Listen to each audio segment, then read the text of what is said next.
you're just going to start it off. There's no music. Let's go. Yeah. Welcome to the Playbook Live.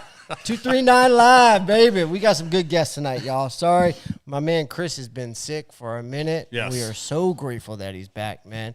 And he lost a couple pounds. So even though you've been sick, good things still happen, Yes. you know?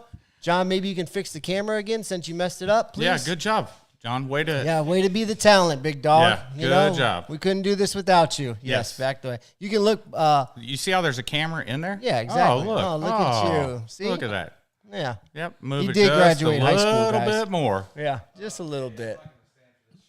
Oh, my God. They can't hear you, just so you know. Yeah. So you can say whatever you want. Yep. No, man, we're back. We're back live. We're back in action. We got a bunch of special guests today. We got CSN in the house, which stands for Community School of Naples. Huh? Yes. Y'all are coming up in the world, man. I was telling John earlier, right? I'm like, listen, there's some hype around CSN. I don't know what they got going on over there, but they're on the move. I can feel the energy. Would you agree with that at all? Yes, sir, definitely. Coming from a player like... What's your name? Hold on. Tell them who you are, Yeah, where you play. Let's get some introductions here first there. Yeah. Chris. Sorry. I just got excited, man. So, Jaden Phillips, starting running back, Community School of Naples, class of 2029. 2029. Damn, I feel old. No, Go ahead, Coach Phillips. How old are you? I was born in the 1900s. Early 1900s.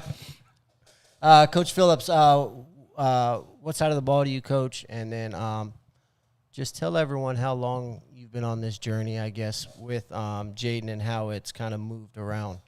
So I currently coach on the defensive side of the ball, linebackers. And Jaden started playing football at a very early age. Started playing at 4 years old. And that was tackle football, wasn't flag football. And if you want, you can pull this a little bit closer to you. There. And There you Yeah, go. don't be quiet now. You Yeah. were just loud the last 45 minutes. that's just who I am. Yeah. He's from New York, in case you guys can't tell. Yes. So that being said, like I said, started at 4 years old on his football journey, and it was tackle from 4 years old. And it was something where I never really had to push him to play ball. It was something that he had a passion for.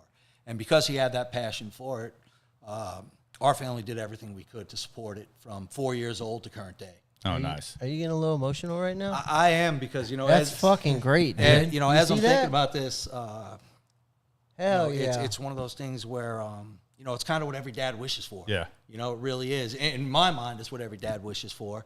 And, you know, it seems like yesterday that I'm going, you know what? 4 years old is really young to start playing tackle football. Am I doing the right thing? Right. You know, and then here we are all those years later. And, you know, we're still excited for the journey ahead of us. Oh, yeah. Oh, yeah, absolutely. That's cool. Now, did you play any, like, what sports did you play as a kid? I did. So I was a football player growing up. Yeah. And, you know, for me, it's so much more than a sport, right? Yeah. They're outside the lines is where you really, I carry those traits that I learned in today, Right. you know, in my everyday life as a man. And, you know, I still talk to the same guys I played football with years ago. Right. And I think, in my opinion, it's the greatest sport in the world. It just really is. Absolutely. Look, I think sports in general is a great thing, especially early on for kids and stuff like that. I was real sickly. Like, I had asthma. I was tiny. I grew up in a small hick town, but like, I loved playing sports no matter what, because it was all about, it was that the camaraderie, that it taught you a work ethic and everything else.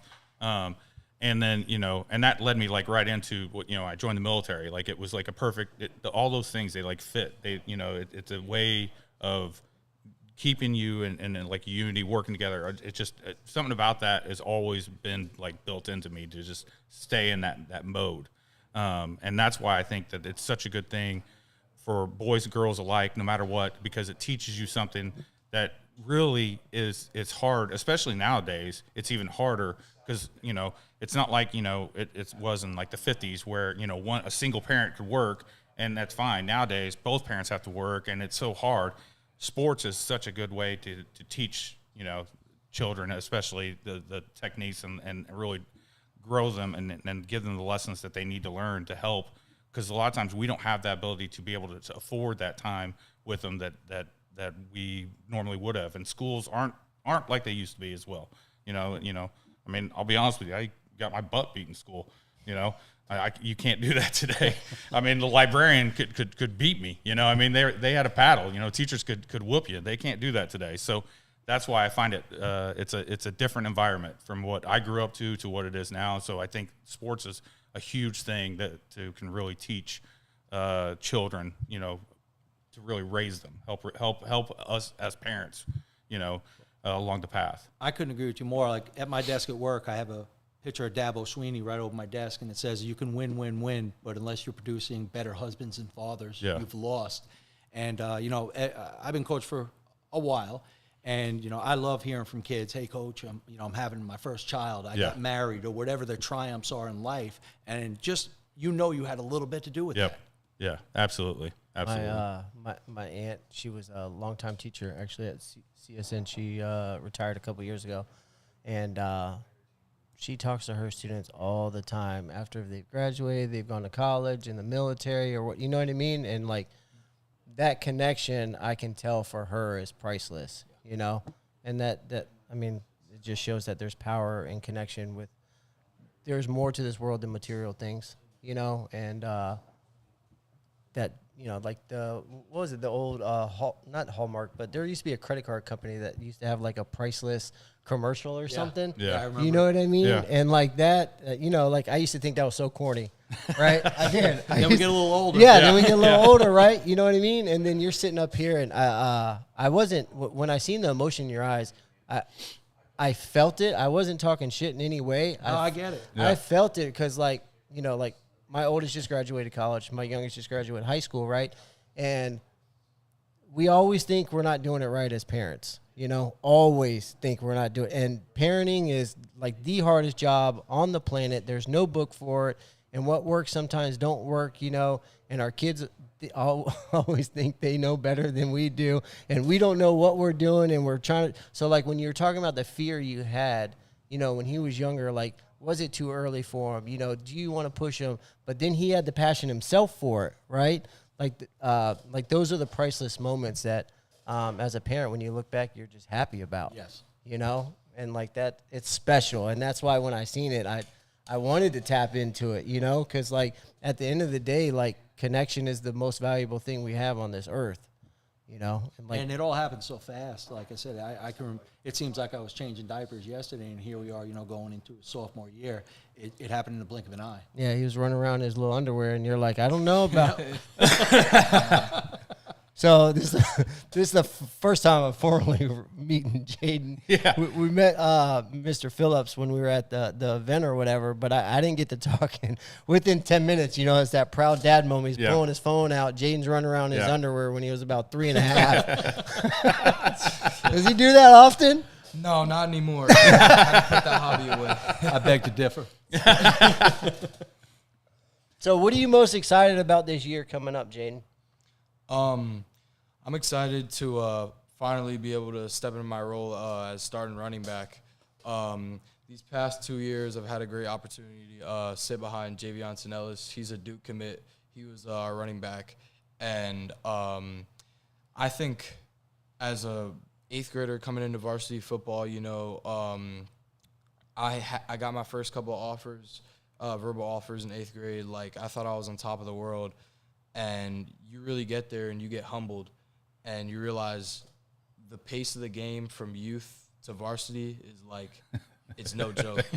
And then from what I've heard from varsity to college to NFL, it just gets faster and faster and faster. So having JV on there to be able to explain to me everything was amazing. And now, I feel like I'm actually truly prepared for what, actually is going to come on varsity. Past 2 years I've been playing defense, and I love defense, but my true passion, my true, love for the game has always been on the offensive side of the ball. So I'm really just ready to carry the rock this year. We had a lot of seniors graduate. I'm also excited to see how the new group of guys is just how we're going to be able to mesh and bond. We have great chemistry. Tomorrow, we're waking up at 6 a.m. to do a player-led training session. Oh, nice. So, we want it. And, I'm really excited just to see how this new group of guys is going to handle the challenge. Where you guys just did some traveling and stuff, right? So, you went to some camps and stuff, if Yes, if sir. I recall. Yes, sir. So I went to University of North Carolina on May 31st. Is that where Belichick. Belichick's Yeah. at? Belichick, yeah, Huh? cool dude. Yeah, cool You met dude. Belichick? Yeah, I met him. Stop it, He's a dude. legend, yeah, Are you yeah. serious? Yes, Yeah. sir. He's the GOAT. Yes. Yeah. Crazy. Yeah, like watching him from being like 6 years old, seeing Sunday night primetime to actually meeting him, have the opportunity to maybe play for him some days. Insane. Did he smile or laugh at all? No. he's just as weird as a dude. As I say this. Was That's he wearing the great. short shorts? Yes. Yeah. All right. He was. He didn't have the sweater cut off sleeves, Oh, though, right? Yeah. He had the sweater on, but it was not fully cut off. It was like Yeah. right there. Yeah. So Absolutely all business. Yeah. I loved it. Yeah. Oh yeah. Yeah. So, what exactly, like, what did that camp look like? Like, what did it? So it was a good camp. A lot of camps differ from competition from state to state. Like I'll say, being from Florida, playing in Florida, like the competition in Florida is no joke. It's crazy here, right? Crazy. And it just gets south. It's especially, I feel like more south you get, the better it gets, Yeah. really. For sure. Like over here. And the competition at North Carolina was great, though. But I think being from Florida and playing the competition I have and playing varsity for as long as I have, like, I really have already seen what the best of the best brings. So I know how to prepare for the moment. And, like, at the camps, I can truly dominate now. So, was Nice. it full on, like, contact? Or just No, drills? Like, So what they got you doing is you get their registration, right? And then you run your 40, you run your 5, 10, 5, and then your broad jump. And before that, they get your height and weight and stuff. And then right after that, they get you into some like agility drills, different Told you. different conditioning look at 'em. drills. I think the reason they do that conditioning stuff is to really see like how mentally tapped in are you. oh, yeah. Like, are you gonna do this and you're gonna ask for water every 2 seconds, or are you really gonna like put your best foot forward and, And like, actually put the effort into put it, the too, effort right? in? Because a lot of people get bored with those, you know, and then they don't really put the effort in that. They think it's a waste of time and like, oh, the coach, you know, if I take this rep off, like if I don't give my full effort, oh, he's not gonna notice. They do. Right. Like it's crazy. They at each drill they probably have 3 coaches watching you, and that's what I could see. Who knows who else is watching me? You know, like it's crazy. Spygate, they got eyeballs everywhere. They really do. And then you get into some running back indie stuff, and then my favorite part, the competition, like one-on-ones. And then it can differ. Some camps they do some like open field, like tag off, like try and make a move, see if you can get around them, and then just routes one-on-ones. Cool. How long were you there for? I'd say about like 3 hours, 2 hours, 30 minutes in that range. Yeah. Is that the only place you stopped? Oh no. That's what I'm saying. Dad I'm told me y'all exhausted. had a full Yeah. schedule. Oh yeah. Right after that, flew back down to Naples. Then we drove to Atlanta. Not a fun nice drive. 8, 9 hour drive. Yeah. Drove to Atlanta. Did the Georgia Tech camp. More of the same stuff, really. Did great at that camp. And then right after that, drove back down to Naples. Then flew up to Minnesota, and more of the same stuff. I think theirs was a little bit different, more position oriented. Most camps they want you like doing a little bit of everything, like focus more on like the the routes on air and stuff like that, and see that stuff. But they were actually like getting us through running back drills, and like the coach, he was actually coaching us up and giving us knowledge. So I really nice. like that. Yeah. What type of back would you consider yourself? If I had to give myself one comparison in the NFL, I would say Cam Scatterbo. Like, if I see you and you're in front of me, my first option is not to try and get past you. I want to like run through you. I wanna Okay. put All my- right. I want to put my face down and run right through. Like, I've been lifting weights since I was like 12 years old. So He's you've had me in been the squatting, gym. huh? Yeah. Yes, sir. He's had me in the gym since about like 12 years old. So like that for Don't me, judge me. No. For me, like contact has always been the first option. Right. Yeah. And how good are your hands? Hands, they're definitely getting a lot better. When I first started football, I can't lie, I had brick hands, Yeah. like really. but then kept training more and more. Jugs machine. Yeah. CSN got great resources. Jugs You got machines, good gloves yeah. nowadays too, right? Yeah, they got all the grippers. You can put the stuff on the gloves, smear it together.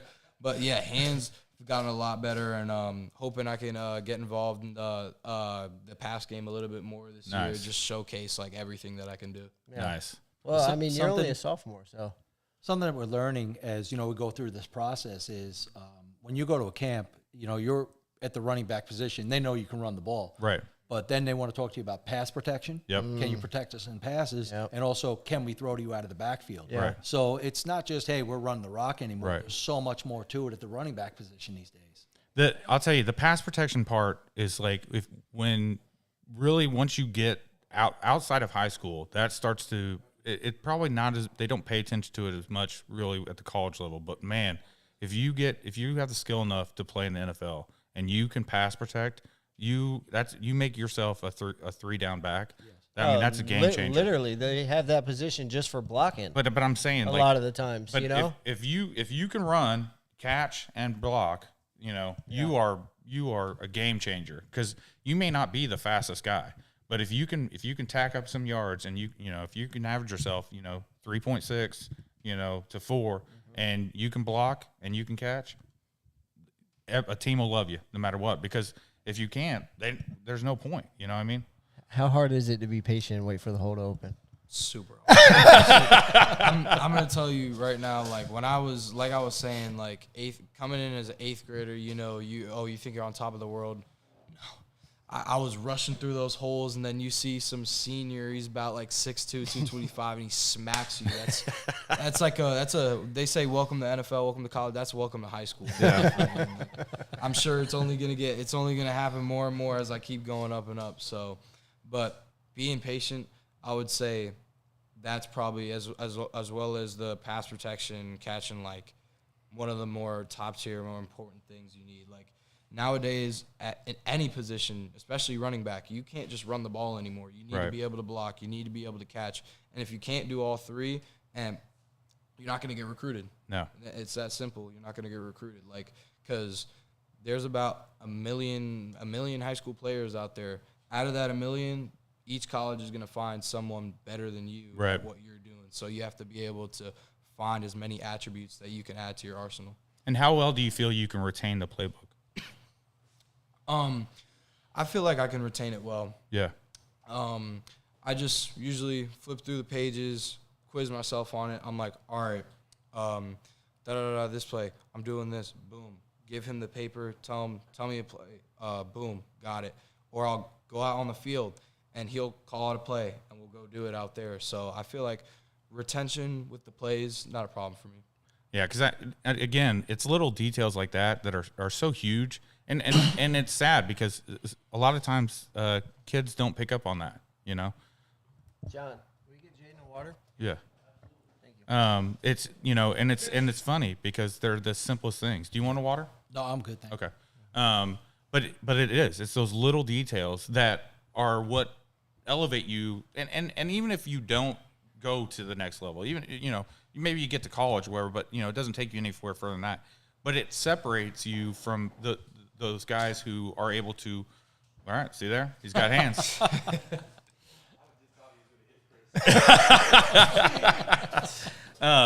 But that's it's those things. I'm so glad you just caught that. Yeah. This would have been on your highlight reel. Yeah. We would have, listen, this would have been on our TikTok a lot. Sorry, Chris. No. I couldn't help it, dude. I couldn't help it. Listen, I'm telling you, when I watched it come in, I was like, oh God, this could be gold. But that's the whole, but it's amazing to me to when you look at it. It is what really separates, those, from most people, you know what I mean? It's how much effort you put into it really defines it. And it's just little things, it's not much. Yeah. So, Jaden, I'm going to ask this. Imagine like Dad's not here, okay? Right?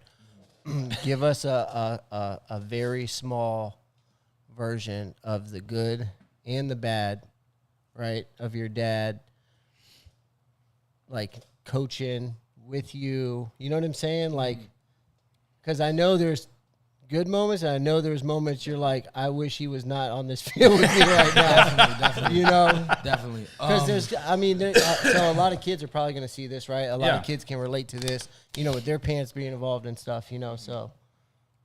And your dad can handle it. 100% honesty. Listen, I'm well aware of what I'm going to say. So I'll start off with the good. Good. Having my dad on the field is definitely extra motivation because, like, with your dad on the field, it's like, oh, I can't mess up. You know, my dad's watching. It's always been that way for me. Like, since I was a kid, like, I didn't want to mess up in front of him because, you know, if I do mess up, you know, the car ride home, it's not going to be fun, you know. You sure this is a good thing? That's what I'm saying. It went from good to bad real quick. The car at home is not going to be fun, but I think that's a good thing because it gives me the motivation, you know, because if he really wasn't on the field, like, how motivated would I really be, you know? And he's the reason I got into this game. If he wasn't there, I probably wouldn't even be playing the game, you know? So I think having him on the coach staff there is definitely a good motivation piece, you know? And then for the bad, like I said, the car ride home, you know, after, you know, say bad game, you know, fumble, like we're going to talk for about 30 minutes why I fumbled, and then the next 5 days of my life are going to consist of drills Fixing to not it. fumble. So that and then you know, sometimes on the field he tries to keep his distance away from me as much, and I try and keep my distance away. It's probably for the better of both of us. Right. But, yeah, say, like, we'll probably just want to kill each other, like, or something bad. Like, you know, like I said, a fumble or a missed catch, you know. I just get that look. I look back at the sideline, and somehow each time he's the first person I see. Oh, of course. And Absolutely. he's the first person I see, and, you know, I'm going to hear it. I'm going to hear it. But I think definitely a lot more good from it, though, because the motivation factor, you know, having him there. Yeah, absolutely. Do you ever get any, I don't know if backlash is the right word, but do you ever get any friction from any of the other players because your dad coaches? No, it's never been that way. That's 'cause, awesome. That's cool. That's really cool. A lot of people, you know, they'll say daddy ball, right? And he's always been youth football. He was always my head coach. Now he's a varsity coach. And players even say this to me. They're like, your dad's the nicest coach on the field. Why is he so strict to you? Like, why does he take you to a different standard? And I'm like, I've been asking myself the same question for years now. But, you know, as I get older and older and mature more, like, I'm thankful for it. Right. You know, sometimes it can get a little overwhelming, but football's an overwhelming sport. Like, as I keep going into college, you know, schedule's just going to keep adding more and more. It's just going to get more overwhelming as it goes on. So, you know, teammates, they see the grind I put in, and they see how hard he is on me. And, you know, I think that could also drive them, too, because they see, like, how hard I'm working, and then it can motivate younger guys to work as hard as I'm working. And I've seen it on other people as well, like, you know, they see the work I'm putting in as an older guy, and they're like, wow, you know, I want to be like him. And the same thing happened to me when I was a younger kid, you know, like I said with Javion, and we had another kid, George Hasiotis, and Josh Loizon, kids like that. You know, I looked up to them when I was a young kid, and I saw the work they put in and the coaches that were hard on them. I was like, dang, you know, these coaches suck. Like, why are they so hard on you? And they taught me, like, important lessons that I use now. Like, really cherish that coaching, really cherish that stuff because you're going to need it. Yeah. How about you, Coach? The good, the bad. The good part is you know, you got a front row seat. Yeah. That's the good part. What's difficult for me being on the defensive side of the ball was, you know, when he is in on the offensive side of the ball, our guys are in the chair watching the film. I don't see what's going on. I have no idea what's going on. I wait for to hear the crowd, and then I'll turn around and see if he broke a run, a quarter pass, something like that. The bad part is probably the same thing, that you have a front row seat. That, you know, so it's sort of a double-edged sword. You're there, but you're there. Yeah. He's absolutely right. We do keep our distance on the field. You know, we don't have any conversations about the good, the bad, or the ugly. during game time. The car rides home. He's driving now. I'm sure he appreciates he has his own car. But at the end of the day, I couldn't imagine not being on the field. Right. I really couldn't, because we've been doing it since we're 4. He's 4 years old. To me, I think that it's vital, because realistically, unless a program hired you, once he leaves off for college, he's going to need, everything that you've done up to this point by pushing him, because he's going to get to a program. And let's be honest here, most of us, once you go off to college, you realistically now you're free, and you're like, So if you haven't got that built into you, you've built that into him now. So once he gets there, it's those coaches are going to be screaming at him, whatever, and it's like, all right, well, Been there, done that. Been there, done it. All right, it's good. My dad was way louder. Yeah. And that's why I find it funny, because a lot of times, some people they show up and they're like, whoa, especially some of these kids, because they go, especially if they come from a smaller area where they were the phenom, and now all of a sudden everyone catered to them, and now they show up and they're just one of a bunch of phenoms, and they don't realize, you're not the special kid anymore. Right. And all of a sudden, and that's why usually some of these kids fall off, because they don't realize that they're not Captain, America anymore. And now they don't put in the work, because they're getting screamed at and treated like everyone else. And they're like, wait a minute, I'm a superstar. No, you're not. You're just like every other kid in here. If you don't put in the work, you could be a superstar, but if you don't keep working, so you are reaping the benefits, like you're saying, and that, which is even better. And man, I'm telling you that it's an awesome thing for both of you, being able to be a part of this journey with him, and for you especially to even understand that, because most kids wouldn't. I think one of the biggest advantages we have here in Southwest Florida, and I say it all the time, is it takes a village. Yeah. The support that we get from, I'm just going to name a few people, from Steve Quinn at Football University, from Jackson Bazile at Prime Fast, from Tony Villani at XPE, our coaching staff at CSN. It is truly amazing. I can't imagine any place else in the country where you would have the amount of people that contribute to our young men to make them the best they can be, both on and off the football field. Yeah, it is pretty cool down here. I'm impressed with how much people are invested all around, inside and outside, in the youth of trying to get people going down here. Because I didn't understand that until we really started doing this. Yeah, it's probably our top tier thing is connect with the youth in the area, in the sports, and in all aspects, So that's why I called you 17 times. Yeah, yeah, because that's probably one of the biggest things we're trying to do here is we're trying to promote more so the sports in this area, because everyone knows about Miami or Tampa, especially most people will talk about Miami area. They know all the kids coming out of there. It's talked about all over the nation, but there's a lot of good players coming out of here. Right. Like if you ask someone, where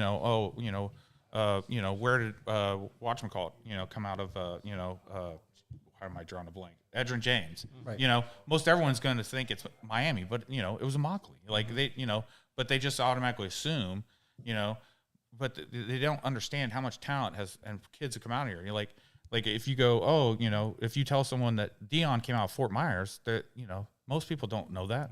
Yeah. So that's something I'd like to touch on. I can't believe I left this out. Javaris James, Edgerrin James' cousin, is our running back coach, and it's not by mistake. He's an absolutely not just an incredible role model, but an incredible running back coach, and they've been training together since they're 4 years old. Yeah. So here we are, come full circle. All the way from 4 years old, starting at, hey, would you like to trade my son? Probably about 5 or so, right? All the way to now he's his varsity running back coach. And, all these people that I'm mentioning, they're like his fathers as well. I mean, they have just as much influence on his life as I do. And it's just amazing we have this village of people that support our kids. That's so awesome. Community, man. That's huge. I'm telling you. It is, man. That's exciting. It's probably the coolest thing about this thing. That's why we are all so invested in this, and trying to get more people to hear about this down here, because we want people to know how much people are putting into what's going on down here, because it should be talked about. You know, everyone should hear about it. You know Yeah, what I mean? definitely. Everyone definitely should know. You know, I mean, this used to be a really small town. You know, it's not a really small town anymore. Not at all. You know, and there's so many people that come from so many different areas. You know, and but this is still home for everyone. This is still where everyone raises their kids. You know, and I mean, sports brings the community together. You know. Yep. It does. I mean, for example, after we had our hurricane and, Governor DeSantis came to Naples High for that game, that made national news. Yeah. Because our entire, our city was torn apart. Yep. And here we are, Friday Night Lights is still going on. Oh, yeah. The resilience of our community was just absolutely amazing. Oh, man, I'm telling you, it was so much fun. So now my question is, where I'm not going to ask you anything crazy about where you're going to go or anything like that. But what I do like to ask is, who do you like professionally or college or anything like that? You don't have to say college if you don't want to, but who do you like as a team professionally? And is there anyone that you I know you said you think you run like Scattaboo. Is that who you is your like favorite player? Definitely. Okay. Definitely my favorite player. Ever since first time I saw him was that Texas. What bowl game was that? I think it was the Cotton Bowl or something against Texas, Arizona State, Texas. I saw him, and I didn't even know who he was. I just heard he was getting Heisman votes. I was like, all right, let's see who this dude is. Let's really see if he's good or not. And I mean, he was throwing, catching, running, like, and the intensity he brought, and like you could see from the way he was playing, it was influencing the other people on his team. And, a team historically like Arizona State, you would never think they would be able to compete in a college football playoff game with Texas, And the way Cam Scattaboo was playing, like, it was able to bring that fire out of him. And seeing him translate that to the league, coming in, he was a fourth-round pick, People were kind of counting him out, because he's a little bit of a smaller back. I think about, like, 5'8", 5'9", right? But still, like, he brings it every day, brings the energy, brings the intensity, and, like, that's what I aspire to be, like, a guy who just brings energy and intensity, and, like, my teammates, they want to come to practice because I'm there bringing the energy and intensity and making practice, like, a different type of environment, like, make practice feel like a game, and I'm a Giants fan as well, so that might play a little bit into it, but I kind of figured that, but from considering where your dad originated from, so yeah. And then as far as college goes, I've never really had a favorite team. Yeah. I just really just watch and see like different playoff games, different bowl games, stuff like that. And I like the environment of college. I definitely think college football has a lot better environment than NFL. Like, right. With the student sections. All the colleges, the rivalries, Yeah. like rivalries in college football are nasty, leagues. dude. They're Yeah. leagues above the NFL. Like NFL rivalries died out like about 10, 20 years ago. But college Depends on which teams you're a fan of. yeah. They're not like college though. But like if you're an Auburn fan, I feel like for Auburn, it's more important to beat Alabama than it is to even win the national It championship is. for them. They'll Like, be happy. And like, I mean, really. me and John are Gators fans. As long as we beat Florida State, Listen. it's a decent year. Listen, I'm a Bears fan, so as long as we beat the Packers, we're pretty good. Well, Chris didn't ask, but I'll ask. What would be your dream school to go to? Dream school. Right now, I mean, it's an open slate. Like recruiting, especially I'm so young. Like I've never had a favorite team. Like I said, recruiting. We've had schools come watch my film, stuff like that. But I'm just open to. What I will tell you is what I'm looking for in a college, and whatever college has this, like I guarantee you will be in the top 3. For me, number one most important thing is relationship with the position coach. Yep. Like, and I have that at CSN, and I know how important it is just from other people I've talked to who are in college. Like, your position coach is pretty much the one you're going to spend most of your time with in college. You're with him in the meeting room. You're with him in the workout, stuff like practice. And he most likely will be deciding your playing time too. So having a good relationship with him and being able to know him coming into college, that's a very important thing for me.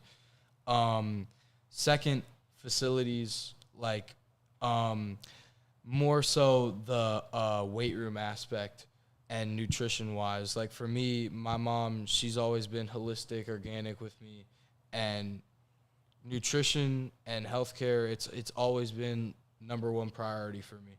Like just staying healthy, making sure I maintain like a healthy body, you know. I'm not eating junk food before the game, you know. She's giving me electrolytes before the game so I don't cramp up, you know. Yeah. Stuff like that. Very important for me. And like I said, the weight room, because for me, I feel like that's kind of what built up my football career really was the weight room. Like how in youth football, it's whoever is really more like, if you could physically impose your will, like whoever is stronger. And, you know, like I said, he had me in the weight room at 12 years old.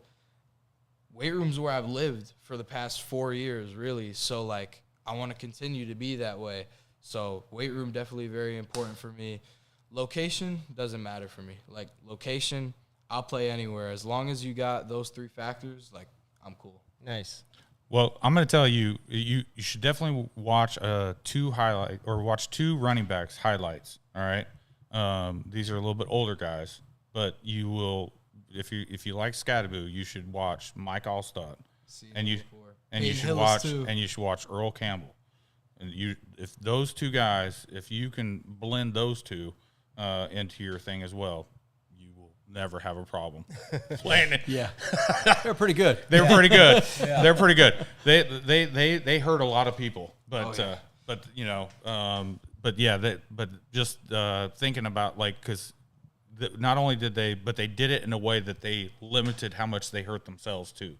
Allstott's a little, or whatchamacallit, Scattaboo's he's a little bit wild right now. So if he can, he might have learned after this injury. I don't know. He might adjust a little bit. He's going for CTE real fast, but but at least those two, they did it well enough to where they took less of the brunt on their head and gave more of the brunt to the other people. So, but they still they plowed people, you know. And like I said, Giants fan. I always grew up watching Brandon Jacobs too. Yeah.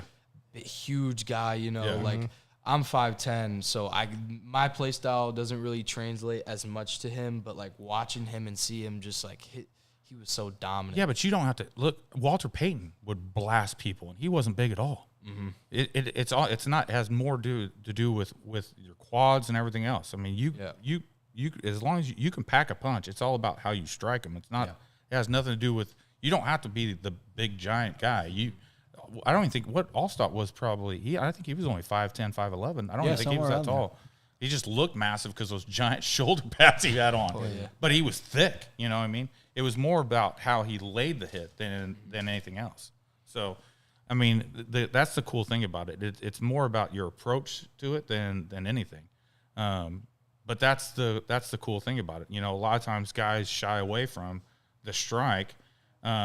And reality of it is, you know, you look at Barry Sanders, you know, there was a lot of times he would bounce and he would slam into the guys and then bounce and then spiral off of them. Mm-hmm. You know, he wasn't always doing the juke move.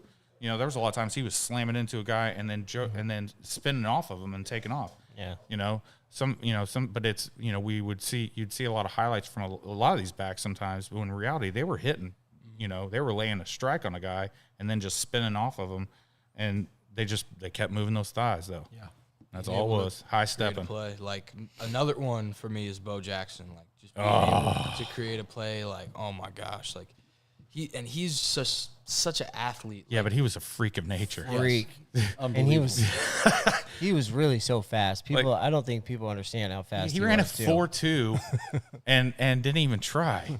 Like that's scary. Like, Very. I just wish we could have seen him actually try and see what he would have really run. Mm-hmm. Like that dude was the freakest athlete ever. Yep. Oh my God. Who's the biggest rival this year coming up? I'd say All of our district opponents are. Stop. Come on. Don't give me the Mickey Mouse Disney World answer, man. Listen, you see one helmet one time, one jersey, and you're like, I want to smoke him so bad. What my client meant to say. Yeah, the original district too, like FBA and Newman, I'd say actually. That was the original district. They just made a new district which has ECS and SWFCA in it. For us, it's not really personal. Like we used to play SWFCA and ECS, but play them like once every 3 years. But FBA and Newman, they've been in the district since we started the program in 2010, and last year was our first ever year winning the district title. Yeah. And that's really the turnaround for the program was, I think, last year. And I'm gonna say we're not backing down this year. Like we want to keep winning that district title. Like we have it and we don't want to lose it. All right. There you go. Hell yeah.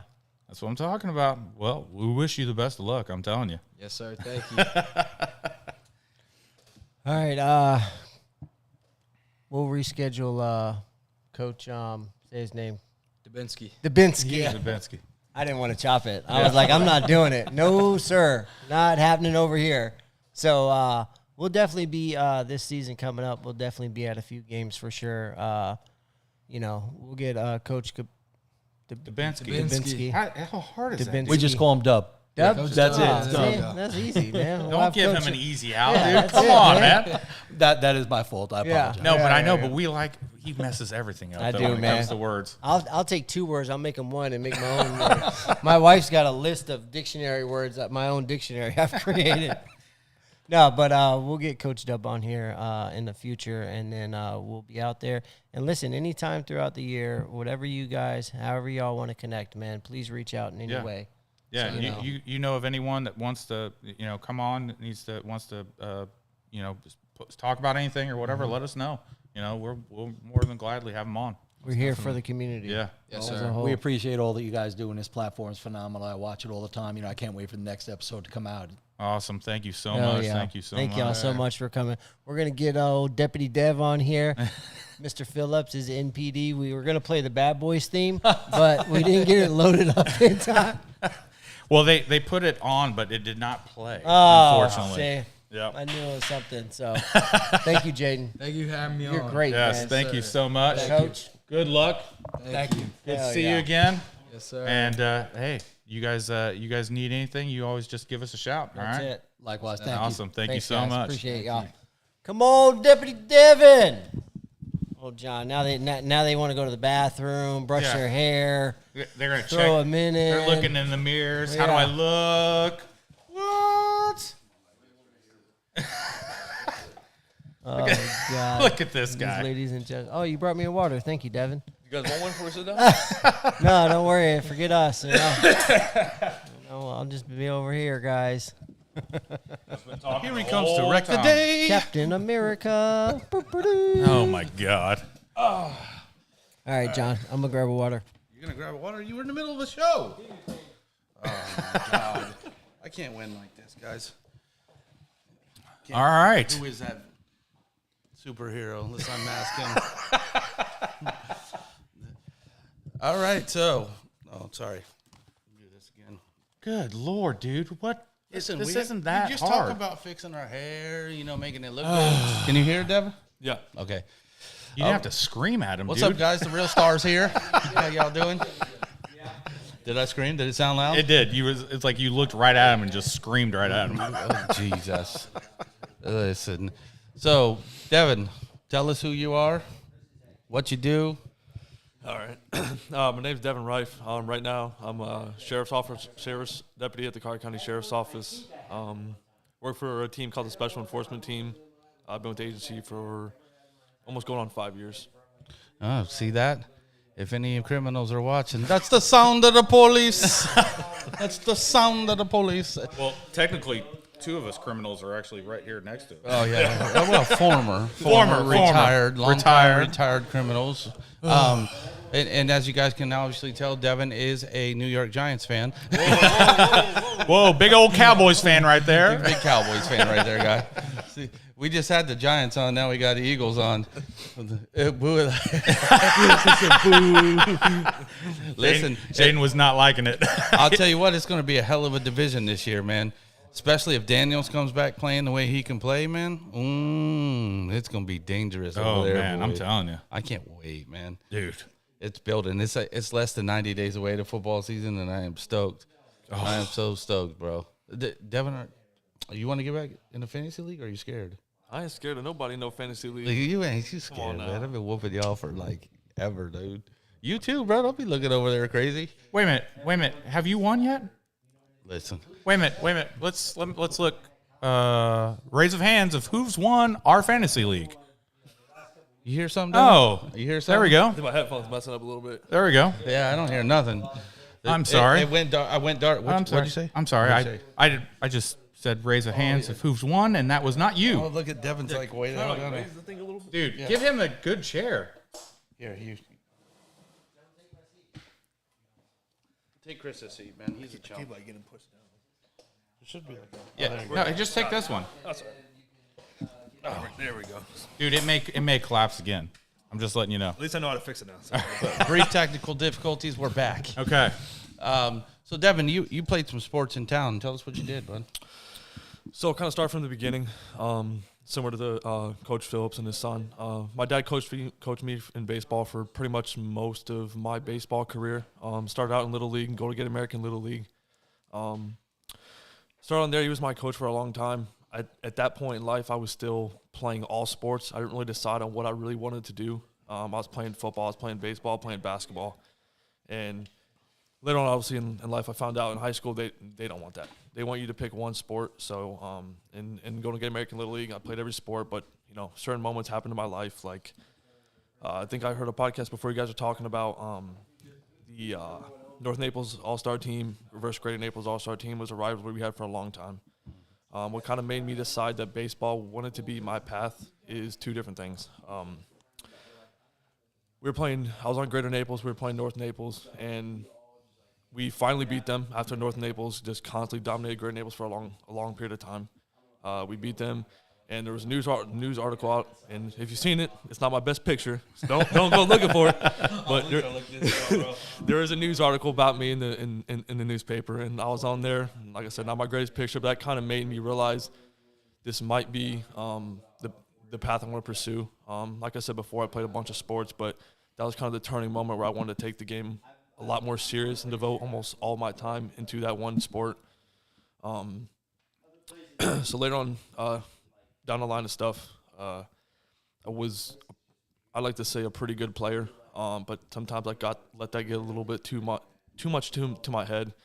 And my dad was my coach for a long time, and we had a pretty rough relationship as a player-coach, but a very good relationship as obviously a father-son. But it kind of helped me though in a lot of ways because he wasn't nice to me at all. He didn't cut me no slack on the baseball field. He expected more than me than he expected of anyone else, and that obviously held a better standard to everyone else that we played with, saying, hey, if he's going to treat his own son like this, we can't screw around either. So the biggest turning point for me came is I'll be honest, I was a power hitter, but I never hit many home runs. But it was an all-star game. I was in the batting cage and played for a long time, and I finally this is the first year my dad was not my coach, and we were in the batting cage for a while, and I always had a lot of anger, a lot of aggression, but I never could figure out how to tunnel it onto a field to where I could use it efficiently, and I was able to finally tunnel that anger and that aggression onto the field, and I got in the batting cage, and I'm not going to use any names today or anything like that, but obviously if you're watching this, you know who you are. And my coach was pitching me batting practice, and I was just hitting nukes off the net constantly. And he came up to me as we're done. He goes, "What's going on? Is everything okay?" I said, "Yes, sir, everything's okay." Later up came to me, and a bunch of my coaches said to me, "Today's gonna be your day. I know it because this was my last year into the American Little League. I was about to go into like high school stuff. So get on the field, and I think I was batting, I want to say either cleanup or fifth. I can't remember off the top of my head. But I get on, bases are loaded, and like I said, I've never hit a home run before. I hit a lot of I like to think of myself as a pretty good player. I was a pretty good hitter. I was a pitcher, shortstop. I played everything. You put me there, I played there. I even caught, stuff like that. So, but first home run ever, bases are loaded. I come up. Can't tell you the pitch count or anything like that. I mean, I'm not old, but I'm 28 years old. This was over 10 years ago, so it's kind of blurry sometimes. But comes to the plate, end up hitting a grand slam. For somebody who's never hit a home run before, I'm sprinting the bases. And my coach like, "What are you doing? Like, the ball's over the fence. Relax. Like, chill." I'm like, I get the home plate. Like, dude, you just hit a home run. I'm like, "Oh," she's like, "What?" And so that was kind of eye opening to me. And then my coach, I'll never forget. I'll say his name because Brandy Bartolone. Actually, he's married. My sister's married to his son. He coached me for a long time too. He said to me something I'll never forget. Batting once I got back to the dugout, he said, "I promise you, this is not going to be your only one." I'm like, "What? This is my first home run of my life. What do you mean it's not going to be my only one?" And then I come up again, and I can't think of the baseball field right now, but it's still a baseball field. It's off of Golden Gate, right past Santa Barbara there, just south of it. I think it's Golden Gate American Park, I believe. Yeah, Golden Gate, look, gone. What happened? What? There we go. There you go, I'm yep. back. So yeah, the Golden Gate American Park. So if you're familiar with the area, there's obviously that canal that runs down the back of it where the boat ramp is. I come up again, and one person on base, I hit a just absolute nuke. It flies over the canal, and I'm like 14, 15 years old at this time, so I don't know what that means, right? I'm not thinking anything of that. And that time I didn't sprint the bases. I You got your real might have slow pimped that home one a runs. little bit, but Enjoy that one.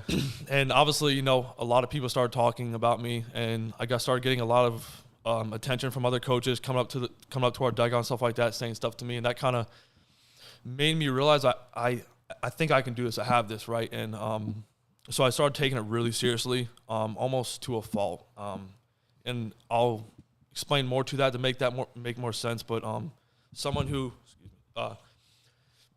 so as high school started coming around, I started picking up obviously high school and played on a lot of travel ball teams. At one point in my life, I was playing on 4 to 5 baseball teams.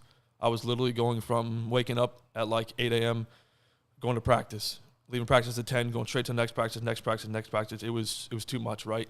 And I want to say this before I forget it, because I know there probably is a lot of young people watching. And for someone like me, my story will make more sense once I finish it out. But I worked so hard at this game, and hard work, you can never outwork hard work. But what I will say is there does come a point in time where, yes, you can work as hard as you can, but you have to put in the little stuff like the stretches, especially when you're a baseball player, right? For someone like me who I had a pretty good talent, and I kind of knew it, and more people started talking to me, and then your ego gets in your head, and you start thinking, I could do this. I don't need to warm up. Who warms up and stretches? Like, that's what I did. And, I played on so many sports where I was a young kid. When you're a young kid like that, you could do anything, and nothing hurts. Nothing hurts ever until, I started getting more serious, started playing more travel ball teams. And if you're familiar with stuff, Iron Pig, stuff like that, for the travel ball, I'm sure a lot, if you know baseball, you know the Iron Pig. So we played teams like that, and a lot of scouts came and watched stuff like that, a couple of verbal offers. That's pretty much kind of the thing. And then the one thing that really kind of put a halt to my baseball career was I played on a lot of teams and neglected the little stuff. And I'll never forget this moment, and I will not say names for this, but this was kind of a tough moment in my life that really made me question sports sometimes. And so I was in high school. It was my junior year, and there was a varsity. I was on varsity, and there was a San Diego Padres scout at the game for a few of us on the team. And I was pitching. We're versus Naples High School. If you know anything about Naples High School, they're a very, very good athletic school in all sports. Yes, sir. And I was pitching, and I was probably 5-6 innings in, and I think I literally struck out every single batter except for one. Get to the dugout, and I hear some very unfortunate news that if you're watching this, I hope you know, but you were my head coach at the time, and I heard that you walked over to the scout and told him that, why are you over on this side? You should be on the other side watching the other people. Oof. That's for someone who's spent, and what I mean, and people who know me can attest the amount of work I put into the game and how much I played, for someone to hear that really kind of hurt. And needless to say, the scout left after that, and I went back on the field, and I struck out the first two people, and then all of a sudden, all my hard work and my lack of the small stuff hit me all at once. I threw the first two strikes, and then all of a sudden, something I've never experienced before. I went to throw the next ball, and the ball landed about 5 feet, 10 feet in front of me. And my arm felt like it was nothing. And I had no clue what was going on. I tried to push through it, and I wasn't like a fast pitcher. I was more of like a backwards pitcher. Yeah. A backwards pitcher, I used changeups, I used sliders, I used curveballs, stuff like that. Greg Maddux type, baby. Yeah. And unfortunately, my child ball coaches were really good, and I'm not going to sit here. They were great. But everybody at the end of the day, they want to win. Yeah. They want to win. So, yeah. And I had a pretty good curveball, pretty good slider, so I threw a lot more curveballs than what I should have. And back to the original thing was 0-2. I throw a pitch that lands 5-10 feet in front of me, and my arm feels jello. And as a kid, I don't know anything about that, right? I don't know what that is. And I'm like, I could tough this. I'm good. Needless to say, I couldn't throw the ball anymore. Oh. And basically later on, I figured out I needed Tommy John surgery, and I was 17 years old. I was scared out of my mind.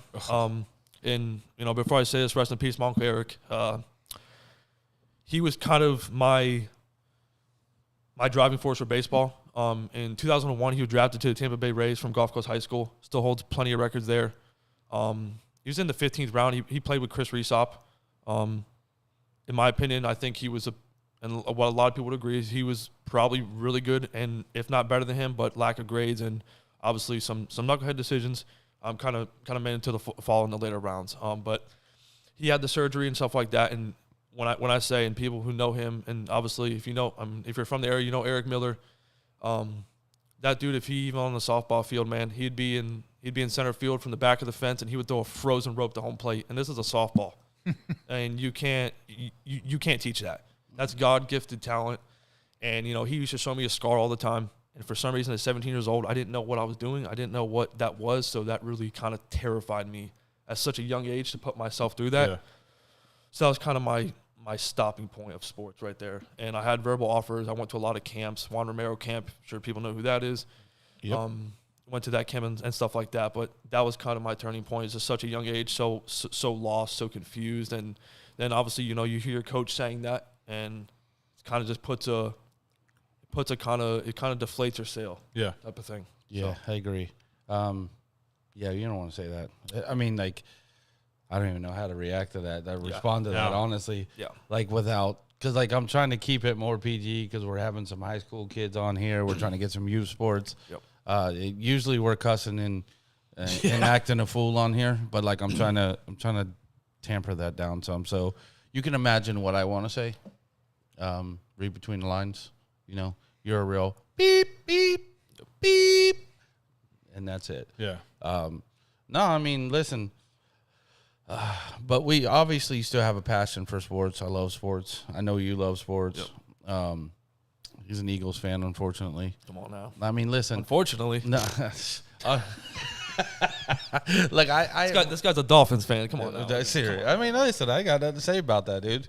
I ain't got no dispute of that. Honestly, this guy right here. I mean, he's a Bears fan, bro. I mean, he's just getting some claim where he can't. He's got something to say. It's been a long time.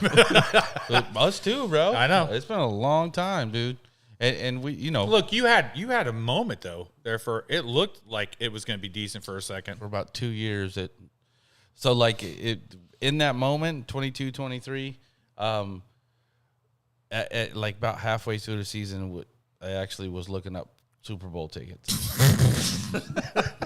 I was like, I might go to me, Chris, and my other buddy Chris were talking. Like, dude, if they go to the Super Bowl, because they were like power rankings. I remember they were like they were number one in the power rankings. I do remember you guys talking about that. And I was like, you know what? If we're going, it was when they were it was in Las Vegas. I believe it was in Las Vegas, and I was like, dude, we're going. Sorry to sound like a Cowboys fan. Oh, but you know what's funny is I remember say that to me. I remember going into that season and you talking about that, and I was like, oh my god, shut your mouth. No, listen, it wasn't. I was just like, these guys are ridiculous. Listen, dude, we need something, bro. Every year is your year. Every year, no. Every year has not been our year. I mean, at that time, I was like, oh man, when they signed Tyreek Hill, I was like, ooh, this might be something, possibly. But like I always approach the Dolphins, no matter what they do, who's on their team, with a cautious approach. But they're in trouble now because he lost their offensive line coach. I think the coaching is starting to fall apart. And to be honest with me, I mean, I've said this to John multiple times. Obviously, I think it stems from our head coach, right? Yes. And obviously, here's the thing, right? And it's look what we did with Doug Peterson, right? Win a Super Bowl, fire him, right? Yeah. And what did we get for that? We got hate forever for that. And so I think now we're being more patient, and we've let a lot of good coaches go away, and we're finding. Well, you've hired great offensive coaches, or offensive coordinators, And defensive coordinators, honestly. and they've gotten poached, right? In 1 year time. So Quick. It's such a weird thing over there in Philly because, like, their coach sucks. Yep. He's fucking horrible, dude. Language. Well, and can either of you guys, I've been asking this to everybody. Can anyone sit here and tell me what Sirianni does? Nothing. I can't think of anything, and I'm an Eagles fan my entire life. So here's the thing. I think that he is a good kind of rah coach. Yeah. That's the only thing. I don't. But as far as he's not a good X's and O's coach, right? He's kind of I guess you could say a motivator is what you were saying. Yeah. And even that's falling apart. But for him. but the problem is that he's not he's a good motivator, but he's not. But he has to have good people around him. Good people around him. Yeah. To to keep that thing going. Well, and that's the thing. That's what the point I was getting towards like a minute ago was that if it's weird to say that their coach sucks because they've been dominant at points, right? Like extremely dominant. Super Bowl went to the Super Bowl, lost. Should have won the Super Bowl. Should have won. Right, The but the problem is they have one of the best GMs ever. No, the best GM. No, honestly. ever.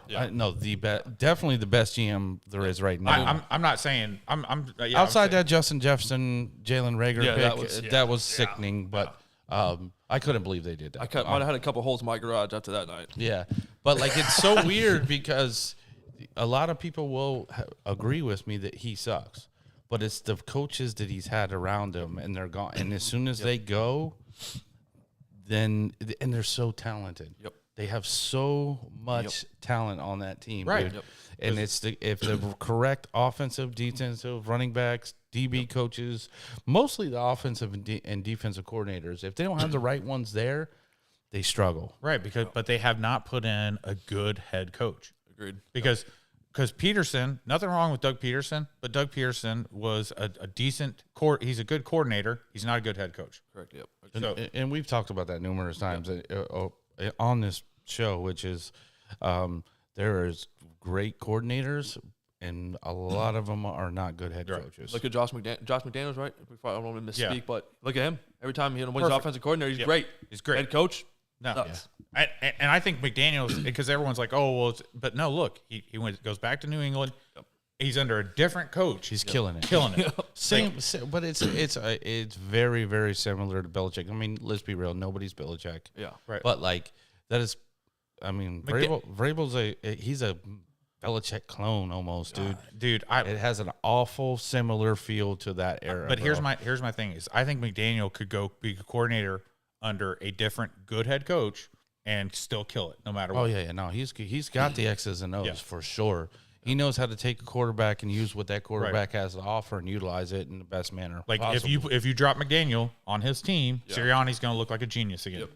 I agree. And I mean, and to go back on that, I mean, look at obviously we had Kellen Moore, we had Shane Steichen, and if you go back and look, the people that he's hired, Brian Johnson. Does anyone know where he is? Last I heard, he was like the Commanders' assistant offensive, whatever that is. It's a position they throw at you, right? When he hires his friends, exactly, and that's horrible. And then the guy that we just fired, I forget his name because he made me so mad. I try not to think of his name, but I can't think of his name. I can't think of his name. Terrible. He's nowhere to be found, and he doesn't even have a job. And that's kind of my point is what it proves is obviously with Shane Steichen, That was Jalen Hurts is like roughly his first year coming into like the starting position. He obviously struggled a little bit. But then you get people like Kellen Moore in there, and then it's just a different ball game. It's a different player. And then obviously we get another one of his friends, and then it's just a train wreck. I mean, last year there was no reason why we looked the way we looked. And to be honest with you, credit to Howie Roseman, like you guys are saying, if we didn't get Jalen Phillips, I mean, our team was a different monster on the defensive end once we got him. You're welcome. You're welcome. Yep. Yeah, You're welcome. And like you said, I mean, we stole him for free. For some reason, we just continue to do that to people and I don't rent these understand. players out. I don't understand, dude. Like, and that's why I don't understand, because you look at what the Rams are doing with McVay and freaking what's their GM's name? Oh yeah, Because he's another great GM. yeah. Oh, I can't think of it neither. But they're a perfect combo together. Yep. Right? They are, and you know they've only had 2 first-round picks. Yeah. In like the last 8 years. Well, didn't they use like a bunch of them last year, the year before? Well, that they to did. get They people? they pick up big superstars. They ain't afraid to take a swing. But they are he does a good job with that. The only thing the reason why Howie is better than him, because Howie can do that and still end up with like 3 first-round picks somehow. yeah, he maneuvers the next around, year. dude. Yeah. And Like, a how ton did- of cap space Like too. like what? How did you just get? How did you just get 3 studs, and then the next year you have 3 first-round picks? Like it's So- insane to me. Yeah, like when they got Quinton Mitchell, like I was like, because we were 1 pick ahead of them, 21st, and you guys were 22nd. And when Quinton Mitchell fell to 21 and we were on the clock, the Dolphins, I was like, yes, please don't screw this up. Of course they did. Yeah. Well, they got Chop Robinson. That's a good consolation prize, honestly. But I would have loved to have Quinton Mitchell, bro. Yeah. Loved to have him. I was so sold on him. I was watching his tapes. I was like, this guy's going to be a monster. And he is. He's a monster. Yeah. And then, like, you know, Jalen, when he felt he had, like, what was it, 7? Yep. What the hell? This dude was, and it was because Jalen Carter? Yeah. Oh no, that's when we traded back. We traded with them. Yeah, dude. Gave them. Did you? Yes. We traded back. I think he might. We traded back, and then we took Darnell Wright. And I was quite glad we did. Yeah. I mean, I remember Jalen Carter had all the problems. Right, but the speeding, the wreck with the guy got killed. Which or why do whatever. all of them want to speed? Like a lot of Georgia players now are speeders. Something I don't in know. the water over there. Yeah. Dude, there's something crazy with that. I don't understand it, bro. Like, who was it? Who just got the last speeding ticket? Because they were like, It was one recently. Yeah, bro. but Nolan Smith from the Eagles. yeah, but no. There was someone else at Georgia. But they were no. There was someone else who just got a speeding ticket, and they were like, hey, did he go to Georgia too? And they was like, but it wasn't. yeah, it was, but it wasn't. Someone, Ayuk, Brandon Ayuk. Yeah, Ayuk. That was it. That guy's Something wrong with him too. he's a He needs to, like, sometimes just shut your mouth, man. That's the problem. But with listen, social both media. of them do. San Francisco just cut him. Yeah. Well, I don't even understand. Because I think that he's pissed them off so bad that they're going to make his life as miserable as possible, and they're going to end up cutting him for sure. They're not going to pay him the money that they're going to have to pay him to not play. They're already gonna and to be the cancer inside the locker room. I don't see Shanahan allowing that. They're to already happen. going to have to pay him. Yeah, but they're waiting to see if someone wants to throw some trade out at him. No one's going to. Not the way he is. Not the way he is.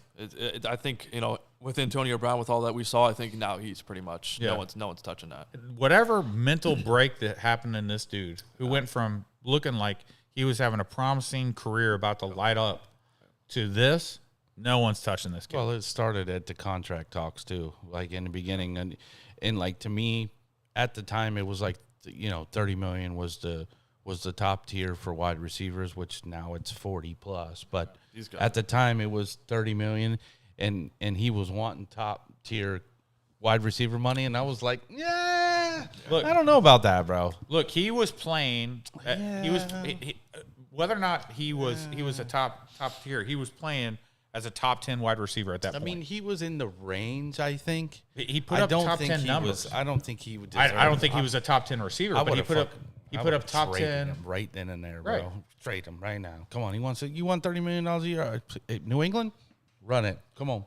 Come on. But they were looking at Debo was aging out, and he was young, and he was killing it for him. So they were like, all right.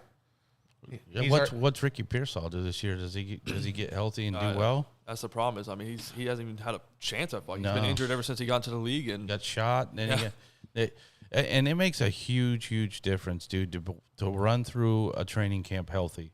I mean, it is a night and day difference when you step on a field for the season. Yeah, but you know what? At some point, though, I mean, look, this will be his third year. Ricky Right? Pearsall. Yeah. So He was hurt. He was banged up constantly last year. but look, eventually, spade's a spade. Yeah, I get it. So I get you it. know, if he doesn't show up and is playing out like right out of the gate of this one, then that's it. Yeah, I agree. Yeah, I mean, especially if he's healthy. If he's healthy, I mean, who do they got over there at wide receiver right now? Because I know what's his face left. Juwan Jennings. Juwan Jennings is gone. Yeah, because now that he's at Minnesota. Debo's not there, of course. Who do they have? Brandon Ayuk's gone. I thought they signed somebody, didn't they? Not that I can recall. off the I top of my can't head, recall. Yeah, me neither, dude. Like, who? I mean, they got Kittle. He's a gangster. Yeah, He is a gangster. yeah. They got Ricky Pearsall. I feel like there's somebody else that I'm missing, dude. I'm looking it up. Yeah, look at it. I'm Yeah, I'm trying to think too. Because like I said, I know they had Juwan Jennings, but they got rid of him, so I don't even. McCaffrey. Oh, Mike Of Evans. course. Oh, that's Okay. it. Yeah, Yeah, 96-year-old Mike Evans. Christian Yeah. Kirk, Ricky Pearsall. I and like Stribling. I like Remember they Christian drafted Kirk, him. dude. That's sneaky pick, Yeah. bro. That's a sneaky pickup, man. I think that's another guy though that was kind of had high hopes, and he hasn't really lived up to his hopes yet. Honestly, Who, Kirk? Christian Kirk, yeah. But you know what? He had He's- like a season and a half, 2 seasons Dude, over in yeah. Jacksonville where he looked really good. But you know what's funny is he'll land in a place and then blow up, Yeah, Yeah. and then he'll disappear again. But I don't think it's him as much as He's injury prone. He's a smallish guy too compared to most. you know wide what? receivers. A lot of times it's not even injuries; it's just the offense shifts away from him. Yeah. Because he is a smaller receiver. I remember when he was in Arizona and Jacksonville gave him that monster contract, Yeah. and I was like, "What are they Yeah. doing, bro?" And then he looked He really exploded good the first year. Yeah, and then like I think he had a good next half season, and then kind of just disappeared. Yeah. or got hurt or something. I think he got hurt and then he came back, but they were by that point they were everything just started shifting away from him. Well, and I think Jacksonville, they've always had a pretty stacked receiving core. I don't want to say they're all great, but they've had a lot of really good receivers on their team at least. Yeah, I mean, and Watchmacallit loves the bigger guys, so like they would throw to him, but by that point he was focusing on these bigger receivers. I mean, he's small. Yeah. I'll be curious to see how Chris McCaffrey does this year because they don't really have that. I mean, they got Mike Evans, but like you said, he's a 900-year-old Mike Evans. I mean, he's still posting 1,000-yard season, so we got to show him some respect, obviously. But they don't really have anyone to kind of threaten down the field, so I'm really curious of how Chris McCaffrey will do this year. Yeah, and Christian McCaffrey is extremely injury prone. I feel like you get one healthy season, he's a monster. Last year he was. And then the next year he gets hurt. Yeah. You know what I'm saying? He kind of plays half the games, and he's never really fully healthy.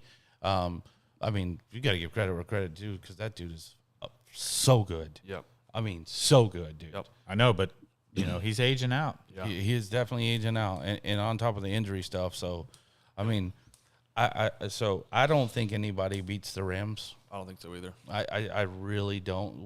With that Myles Garrett pickup, I mean, that was a cherry on top, bro. I mean, I've been trying to figure it out my entire life since I figured out football. How do they continue to let the Browns run like this? I feel like they're like donating to people and Serious. continue to make the worst decisions possible in their franchise history. I'm sure Jarrett Verse was like, Yeah. what? Yeah. The dog pile? Not the Yeah. dog pound, the dog pile? Yeah. I mean, how many first round picks have they had in the last Okay, 10 years? All right, so wait a minute. Let me ask you a question. Who ran worse, the Browns or the Jets? Because think about this: the Browns, who while will bring in some good players, whatever. So, no, hey, hold on. Sorry to cut you off, but let me just tell you this. The first couple years, first year, 2-3 years of Stefanski over there, Yeah, they were good. they were good. They were really good, dude. They had were. a top-notch But- defense. Nick Chubb was running the ball all over the place. But they were screwed in the him by playoffs. bringing in Watson. Yeah, dude. Yep. Yeah, that's He didn't have a choice on that one. and that's so Cleveland Browns, and dude. then That's so Cleveland, and give him $230 million guaranteed, Right. fully guaranteed contract. After not playing football for right. He was But- busy in the Jack Shack, bro. But you got the you have the Jets who constantly who will draft they'll draft we'll have this draft pick and I'm going to draft you. You are a stud and you're good to go, and then I'm going to draft you. You flop Every time. Like what the And then and so they looked extremely promising a couple years ago. You know, defensive rookie of the year, offensive rookie of the year, Yeah. bro. You know, like what? Like, oh crap, they bring in Aaron Rodgers. What? snaps his leg. Snaps his leg, and there's more dysfunction than a jailhouse, bro, up in there. Yeah. And they are just terrible. They got Quentin Williams, they got Sauce Gardner, they got Brees Hall, they got Garrett Wilson, they got Aaron Rodgers. Offensive line was something to be. They'll have all the talent in the world. Worst coachings. Worst coaching. Yep. I mean, I feel like Worst quarterback. I feel whatever. like they're doomed or cursed or something, dude. We'll call it the Joe Namath, the curse of Joe Namath. It's just because I look at there's other teams like Arizona, but Arizona's had some runs.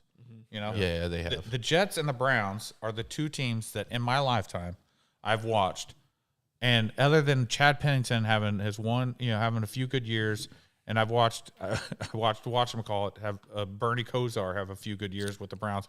Other than that, it's been just epitome of disgust. Yeah. Didn't they bring in Joe Flacco like at the end of his career for a while, and that was He's still train playing. wreck? Yeah, I don't know how. Yeah, but He's came in and snapped, actually. Sometimes, yeah, but He not consistently. He was never a type of quarterback that's going to, like, snap out. And he just had such a good team in Baltimore around him. but who would you pick? Oh, man. That's a tough one. I know. I'm gonna say from my experience, and I'm gonna say the Browns.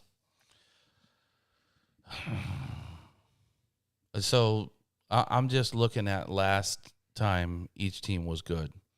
Like Mark Sanchez, they went to the AFC championship with Mark Sanchez. Rex Ryan. Yeah. I love Rex Ryan as a coach, by the way. Yep. Yeah. I love him as a coach. It's like bro. old school coach. Yeah, dude. Shut up, run the ball, Yep. play. Yeah. Yep. Let's play defense. Let's play some smash mouth ball, dude. We're gonna bend you. Yep. And we're gonna bend and break your will. You know, I love that. But man, that's so tough, dude. I'm gonna go Browns too because they've never won a Super Bowl, and the Jets have, even though it was Super Bowl III. I'm gonna go Browns. I'm going to go Browns because the amount of quarterbacks that they have gone through. And all them top notch picks they had too, bro. Yeah. And the fact that they took Brandon Whedon, a 28-year-old quarterback, they drafted a 28-year-old. He was in the first round too. First wasn't he? round, yeah. Like- 28 years old. He's been in college since the 30s. He went and did his Mormon thing and came back and they're like, yeah, you know what? This seasoned quarterback's going to be a perfect pick for us. You know what? We failed at every other quarterback. You know, They might as well try to sign Dan Marino right now. yeah. You know, like he's 87 years old and play better than what. So like that begs the question though, like quarterbacks over there, Shador Sanders or Which or quarterback? Watson. Oh, just those two? What I about mean- the other 5 that are on the roster? Yeah, they did draft him another one too. I mean, they got Dylan Gabriel. Yeah, They have I think Dylan Gabriel's an afterthought at the moment now. they got what's the kid they just drafted too? I don't remember his name, but he was. From Oh, where did he go? where did he play ball at? It's irrelevant, honestly. Was it Penn State? Is that who they got? Can't. Is that who they got? I think the so. kid from Penn State, Aller. No, Aller went to Pittsburgh. Yeah. But they did take a kid, another kid. That's another one that, like, all the talent in the world, for some reason, doesn't compute to the field because the kid's got a cannon on him. He's got a mental block. Yeah, there's something going on there. Yeah. Had they even? I'm trying to think. Had they even drafted well to where getting all these picks for players is even gonna do anything for them? I don't think so. Here's what's ingenious, right? They traded back with Travis Hunter because they knew that they weren't ready enough, right? Yeah. But they trade back in last year's draft, and I was like, okay, smart move. And they draft 2 quarterbacks in that same draft. Yeah. Like, what are you doing? Yeah. And I was like, and 2 totally opposite quarterbacks. Like, I get it if you were drafting, like, if you drafted, like, you drafted Dylan Gabriel and then, like, you drafted Shador later. Like, if you drafted Shador first and then Dylan was still there, I could see picking up Dylan later. They did it like back to back. They did, didn't they? No, It was like it was a couple. It was close. The no, picks. it was third round and 5th round. Yeah. Really? Yeah. They drafted Dylan in the 3rd round. Third Dylan Gabriel? round. Yeah. Really? Yeah, I and that thought was it was closer. and that was and I do believe that was like 4 picks between. I think they had 2 other picks in between there. I mean, like, so listen, you never know what's going to happen in camp. You never know who's going to show up and show out in camp. I but totally I think agree with that, I think Dylan Gabriel's an afterthought. Right, but you already know the drama that's come with Shador. Yeah. I would have drafted Dylan later if I was really like, okay, you know what, Dylan's still sitting there. Let's pick up this kid. Maybe this kid could do something. You know, we'll add another quarterback into this. Right.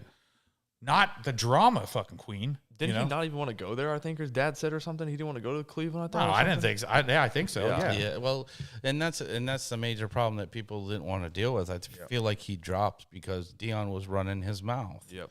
Like, Dion, you're an afterthought in the NFL bubble. Yeah. Yes, you are one of the greatest to ever step on the field, but you ain't got no say-so around here anymore. Yeah. Shut up. You're hurting your kids' chances, bro. Well, let me ask you guys this. How do you feel about Shador's chance to start? Do you think that Kevin Stefanski handled it well, or do you think they kind of threw him to the fire to kind of, I don't want to say stink on purpose, but. Nah, I mean, no. I think for one, I think they were out of options, for one. And 2, I mean, you got to see how he's going to react, too. Yeah. And to be honest, he didn't do fantastic. He's like a Pro Bowl quarterback. I know. Yeah. Fuck, dude. That's when you know the Pro Bowl is. I don't even know why they do the Pro Bowl anymore. But here's the thing. It has no weight. I think they started the way they were going to start it because that's how Stefanski wanted it, right?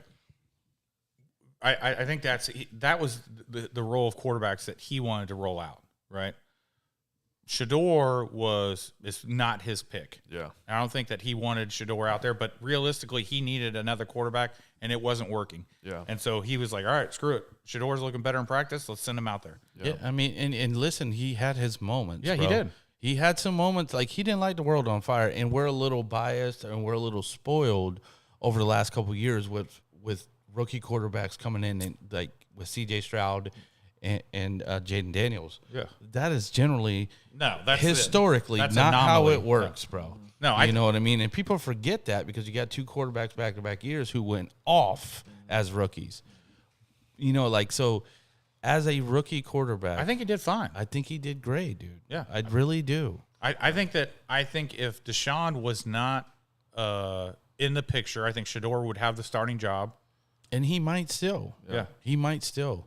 Because, listen, Deshaun Watson looked like straight dog poo. But how can you justify paying someone that amount of money to sit on the bench? He's been sitting on the bench or one way or facet or another the whole entire time. Hurt or something and stuff like that. Well, he's been injured. I mean, he wasn't able to play. Yeah. Well, he had the Jack Shack charges, and then he's been hurt, and then he tore his Achilles again in the offseason. So, he has, no matter what, whether he plays and justifying the money, it doesn't really make a difference anymore because they've been justifying it for 4 years now. I'm Nancy Kerrigan, that dude. I don't want him to play. No, I don't like him either. Yeah. It's not that I don't like him. I don't think that he's a bad dude. I don't want him on the field because he is not, if I'm Stefanski, he is not what I want out there because Stefanski's not there anymore, Bubba. Oh, well, not Stefanski, Monken. I mean, I don't want. What a hire. I know. Yeah, that's so bad.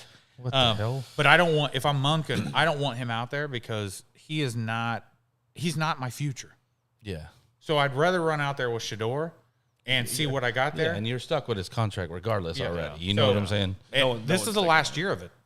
Yeah. Thank thank God for them. Yeah. Yeah. So So like, let me put this hypothetical to you. So we know that the Browns are more than likely going to be a dumpster fire this coming up season again. Yep. Definitely in the running for the number 1 overall pick, right? right. They get the number 1 overall pick. Arch Manning lights it on fire. You think he's going to want to go to Cleveland, or is he going to pull an Eli? Oh, he's pulling Eli. Yeah. He's like, I'm not playing here. Yep. He's absolutely pulling Yeah. Eli. Yeah. I would. I wouldn't play there. Well, okay, no. Now hold on.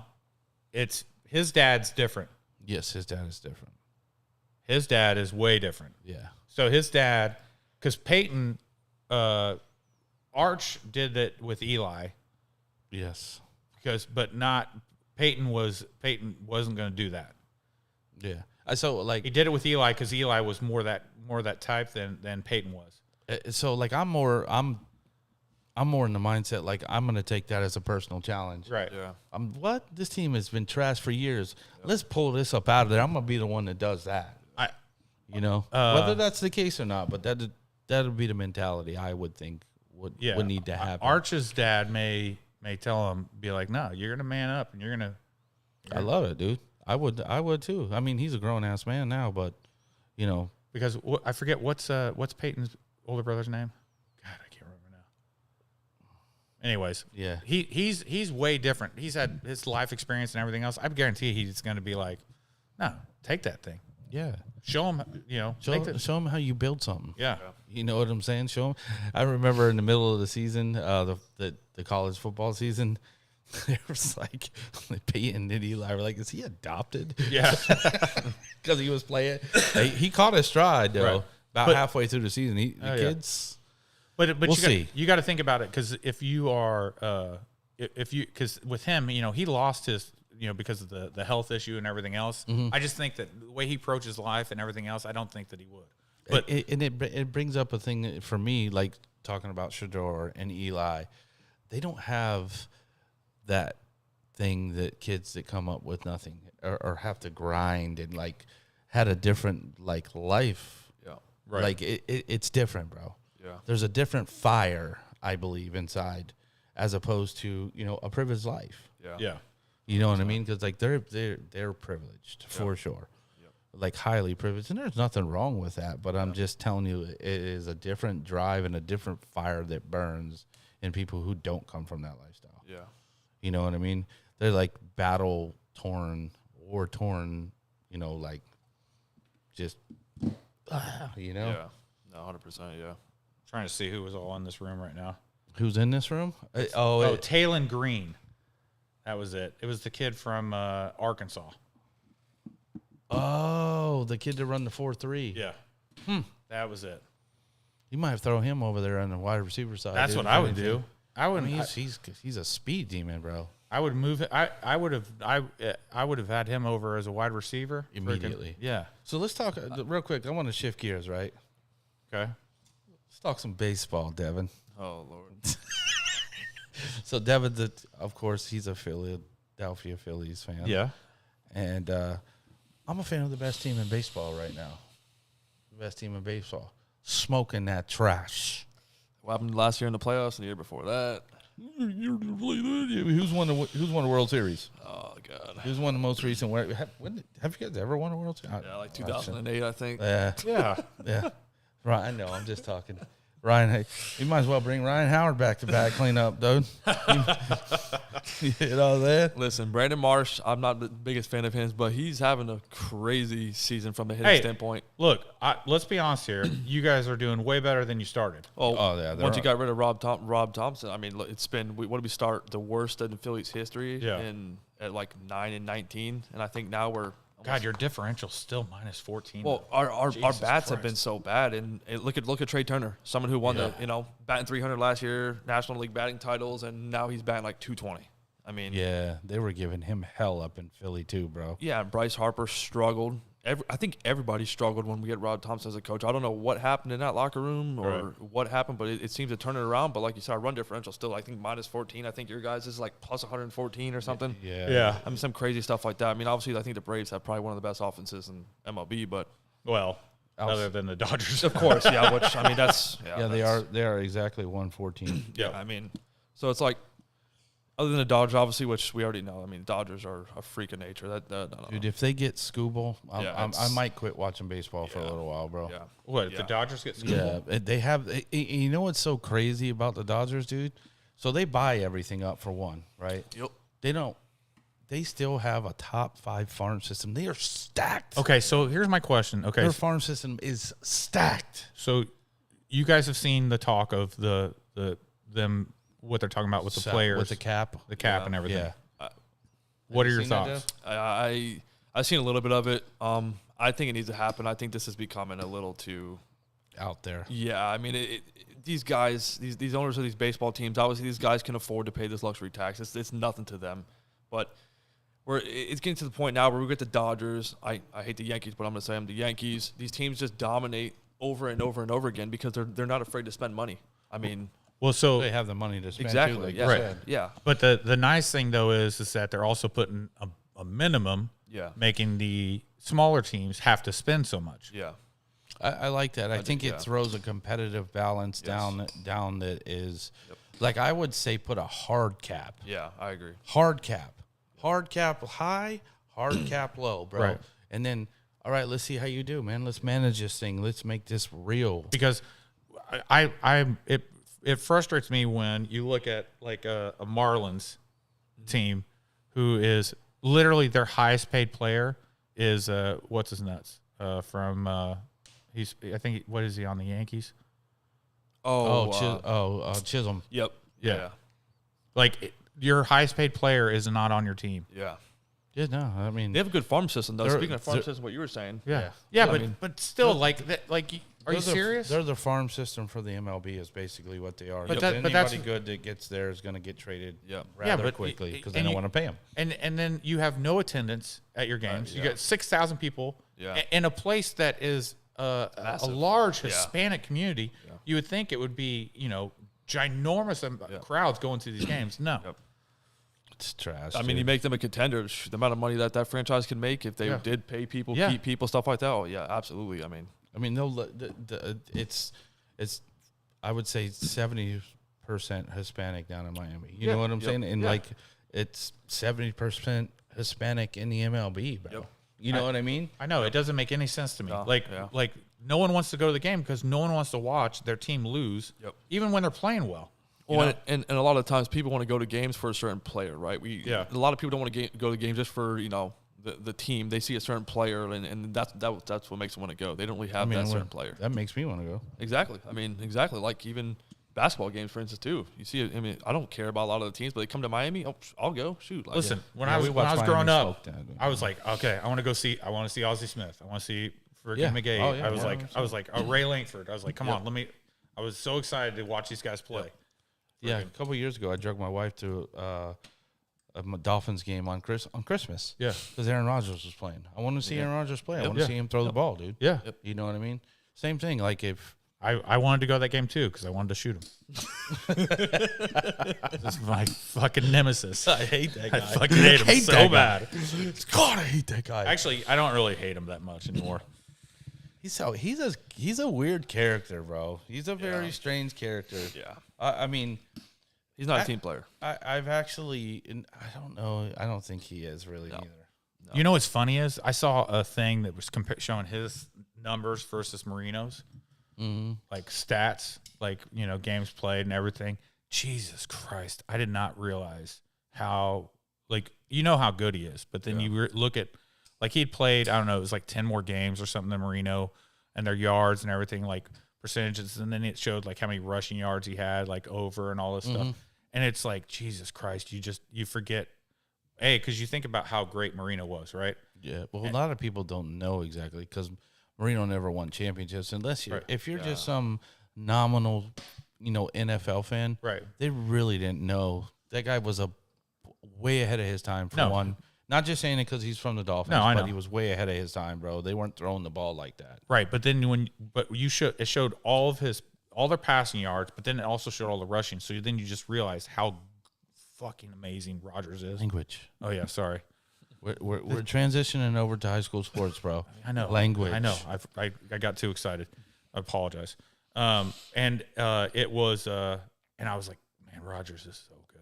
He is so good, dude. Like, because I know he's good, but like it's like, oh my god, because then because I've now got to watch both of these guys play, and I'm like, oh my god. So what do you think about him coming back to Pittsburgh this year? I think it is a horrible move. I would have told him we don't want you back. We need to just go ahead and. Pittsburgh has been floundering as a lowest end playoff team every single year. I have no idea what Pittsburgh's doing. You know what I'm saying? Why are you? They don't want to like for some reason they just won't tear it down. And I get it, man, because Pittsburgh's a crazy town. Totally understand, for football, but you've every time you've gone away, right? When you've gotten the next new coach, it's been some young up and comer coach, right? Yeah, not this time. Yeah. They went with the Pittsburgh native, right?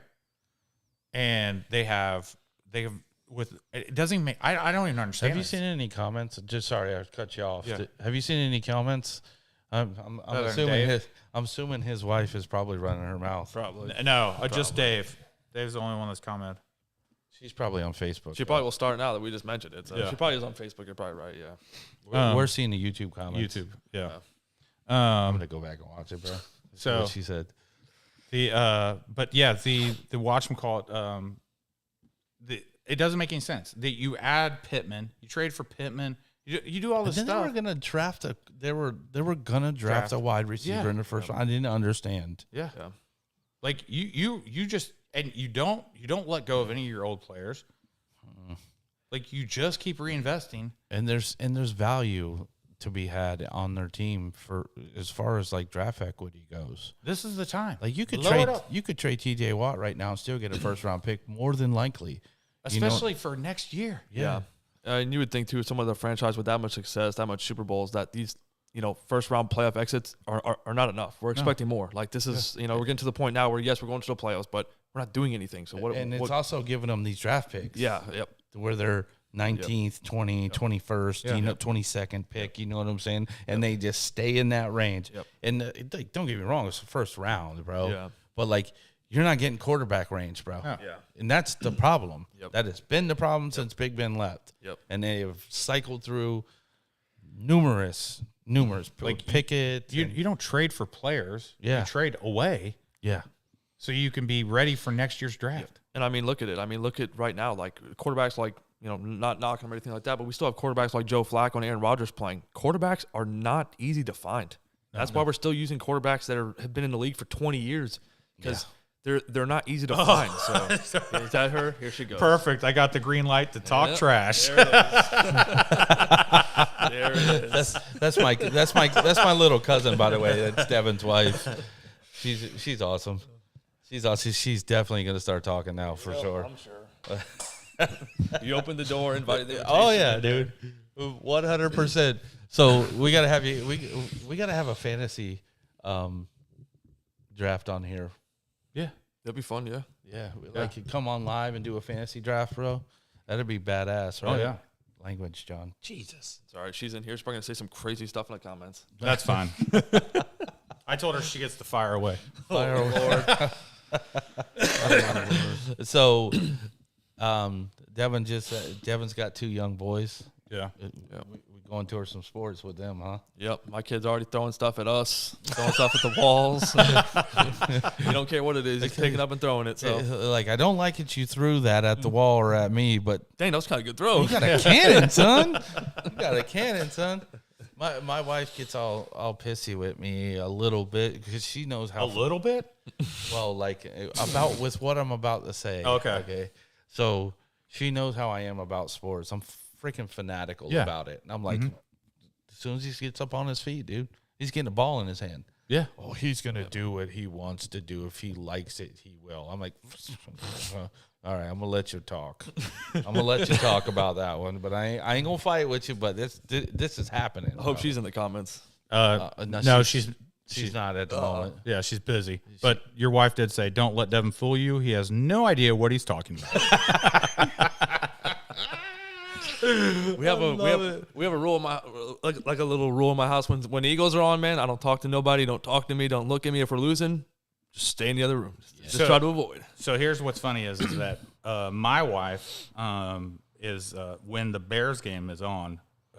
This guy's a psycho, bro. She's a tiny bit fearful because 1 year, the double doink year.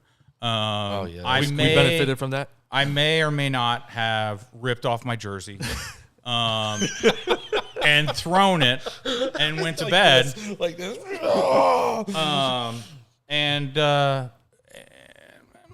Didn't talk. And so Just locked her out of the room, you know what I'm so saying? from then on, she's just like, she has to remind me of that, for the past, I can picture that thing going on, like where he's like, which is funny because she's never seen the old me. The old me, when I was still worse. drinking and stuff, I would, punch holes in walls because I can fix that stuff, so it was a good relief. man. I don't do that anymore. I would break things and everything else. So. Oh, look, here we go. Deathly afraid of childlike traumas during games. Yes, thank you very much. That's what she says. definitely afraid. Oh my god, man. So I mean, to be real, like as far as the Eagles go, I think they're gonna have a really good year. I got a feeling. I've looked at what they've done so far this year. A.J. Brown was a cancer, let alone the offensive coordinator problem over there. He was definitely a cancer. He's a great player, man, but he was a problem. Yeah.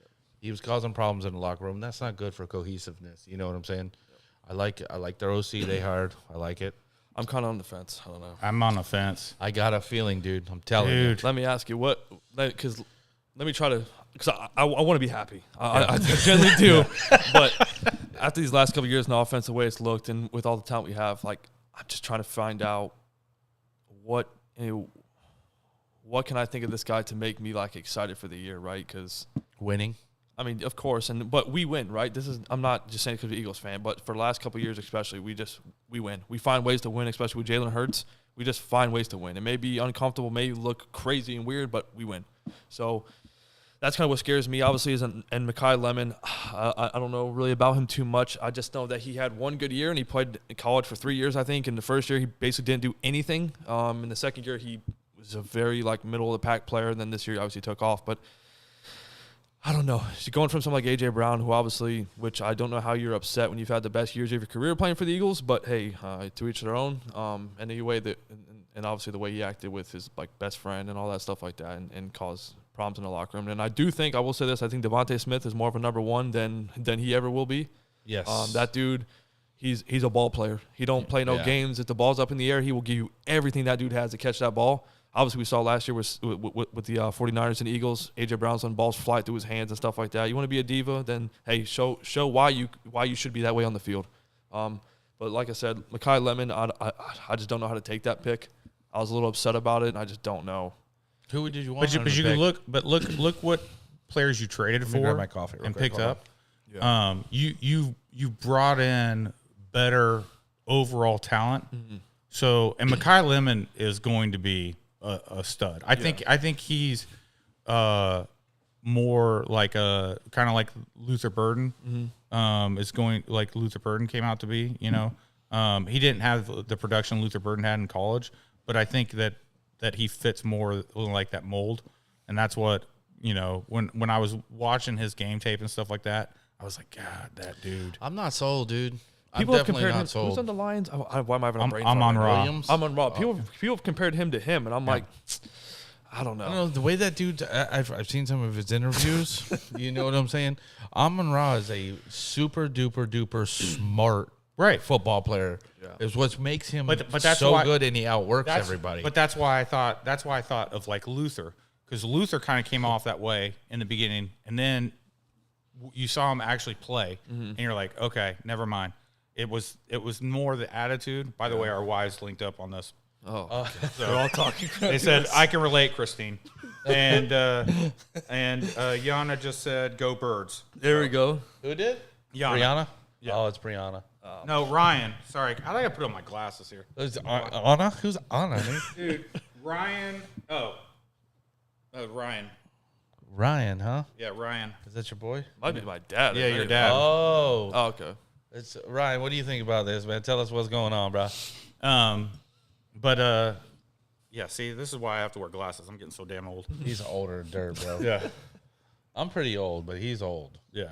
I'm very old. I think you might look older though. Oh, I got you. Who looks older? Oh, yeah, dude. Definitely. lying to yourself, bro. I mean, we'll let you think. I gotta throw jabs at him when I can. No, Yeah, listen. absolutely. Dude, absolutely. Most people say that, and I'm used to it. But my concern for your team is honestly, I think where it's going to come down to on your because I heard some of your players talking about your line coaches. Yeah. Is there going to be a rock and changing of that because they've already only because those players have talked about it. Yeah. And have you lost because like Graham retiring again and stuff like that? One of the issues you had was a lot of that emotional on your defensive line. You had the emotional instability and stuff like that. They're still stacked, dude. Yeah, I understand you're stacked, but the problem what they were having was they weren't having that control, that leadership that they needed. Because, like, for example, Jalen Carter playing great, but he was causing problems, having issues. Freaking, what's his name? Jordan doing amazing, right? But if he can't keep his buddy in line, Yeah, you got problems. I mean, that 1-2 punch is Nasty. but what Nasty. kept them They almost locked got in Garrett. was all the veteran guys, and the D-line coach they used to have. Dude, they almost got Garrett. yeah. I know. Like But, I mean- LA swooped in at the last hour. Well, I bro. mean, let's think about this though. Obviously, because there's rumors. We'll obviously never know the truth, but people are saying Jalen Carter for him. Obviously, right?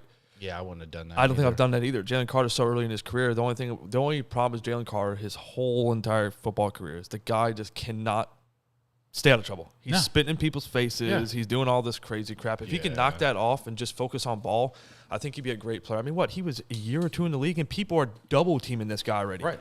Like, No, he's a monster. Listen, that was when we were when the draft came up, and it was like you guys, Chicago's going to take him, and they were like, nah, I don't think they're going to take him. And the rumor mill started right before the draft, like that week leading up to it, and I was like, oh my god, I was like, I really want this guy, but God.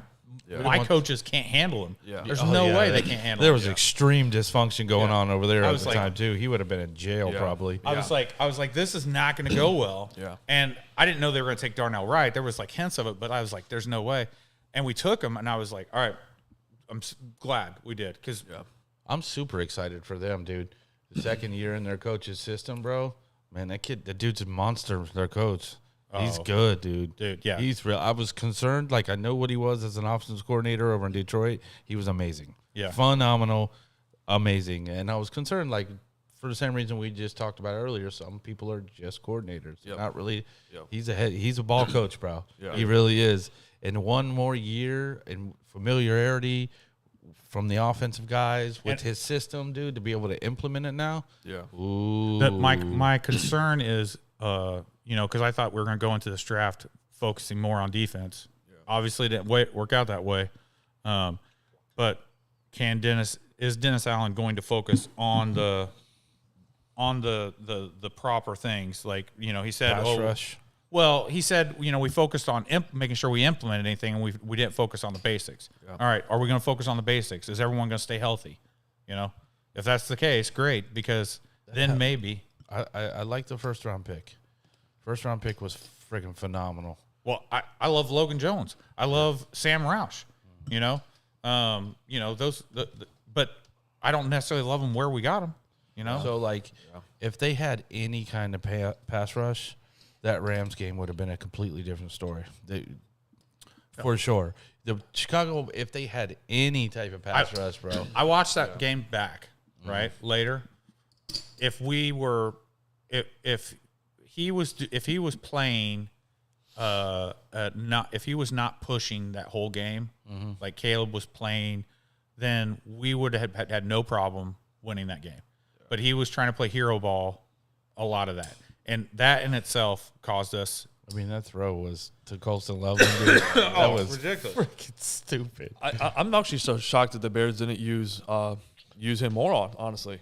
Colson Love. Yeah, I'm really surprised. I mean, he coming out of college, he obviously had a lot of hype, and then he obviously showed promise. And I think what's your guys' other one, Cole Kmet? I think Cole Kmet, yeah. Yeah, I mean, Colson Love snapped out Well, last but year, bro. the problem was he was injured when Yeah. he came out, so he had the shoulder injury. So it took him a while to learn the offense. Shit, dude. I lost mine too. I don't know where it went. And you got Dave said you suck at being the language police, by the way.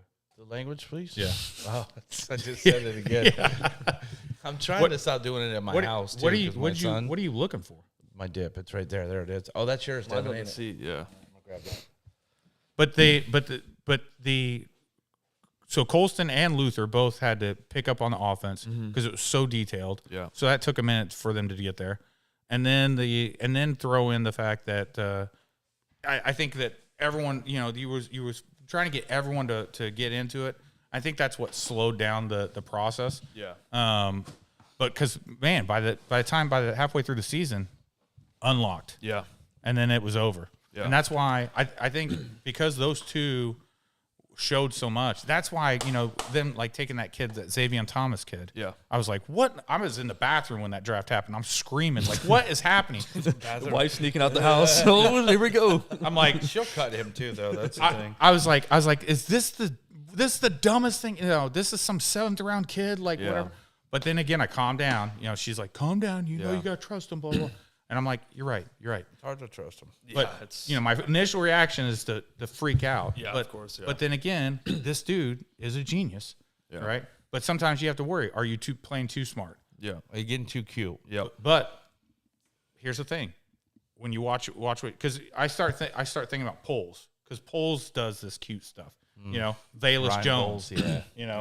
Freaking. Yeah, I'm not a huge fan of Poles at all, dude, honestly. But Poles is good if he's not trying to be too smart, because Poles has done great, and his later picks have been really good. Yeah. He's been good at coaches until now, actually. What he didn't pick up Eberflus. He didn't? No, that's what I laughed. Are you what? He got there. Eberflus was walking in the door right behind him. He didn't pick Eberflus.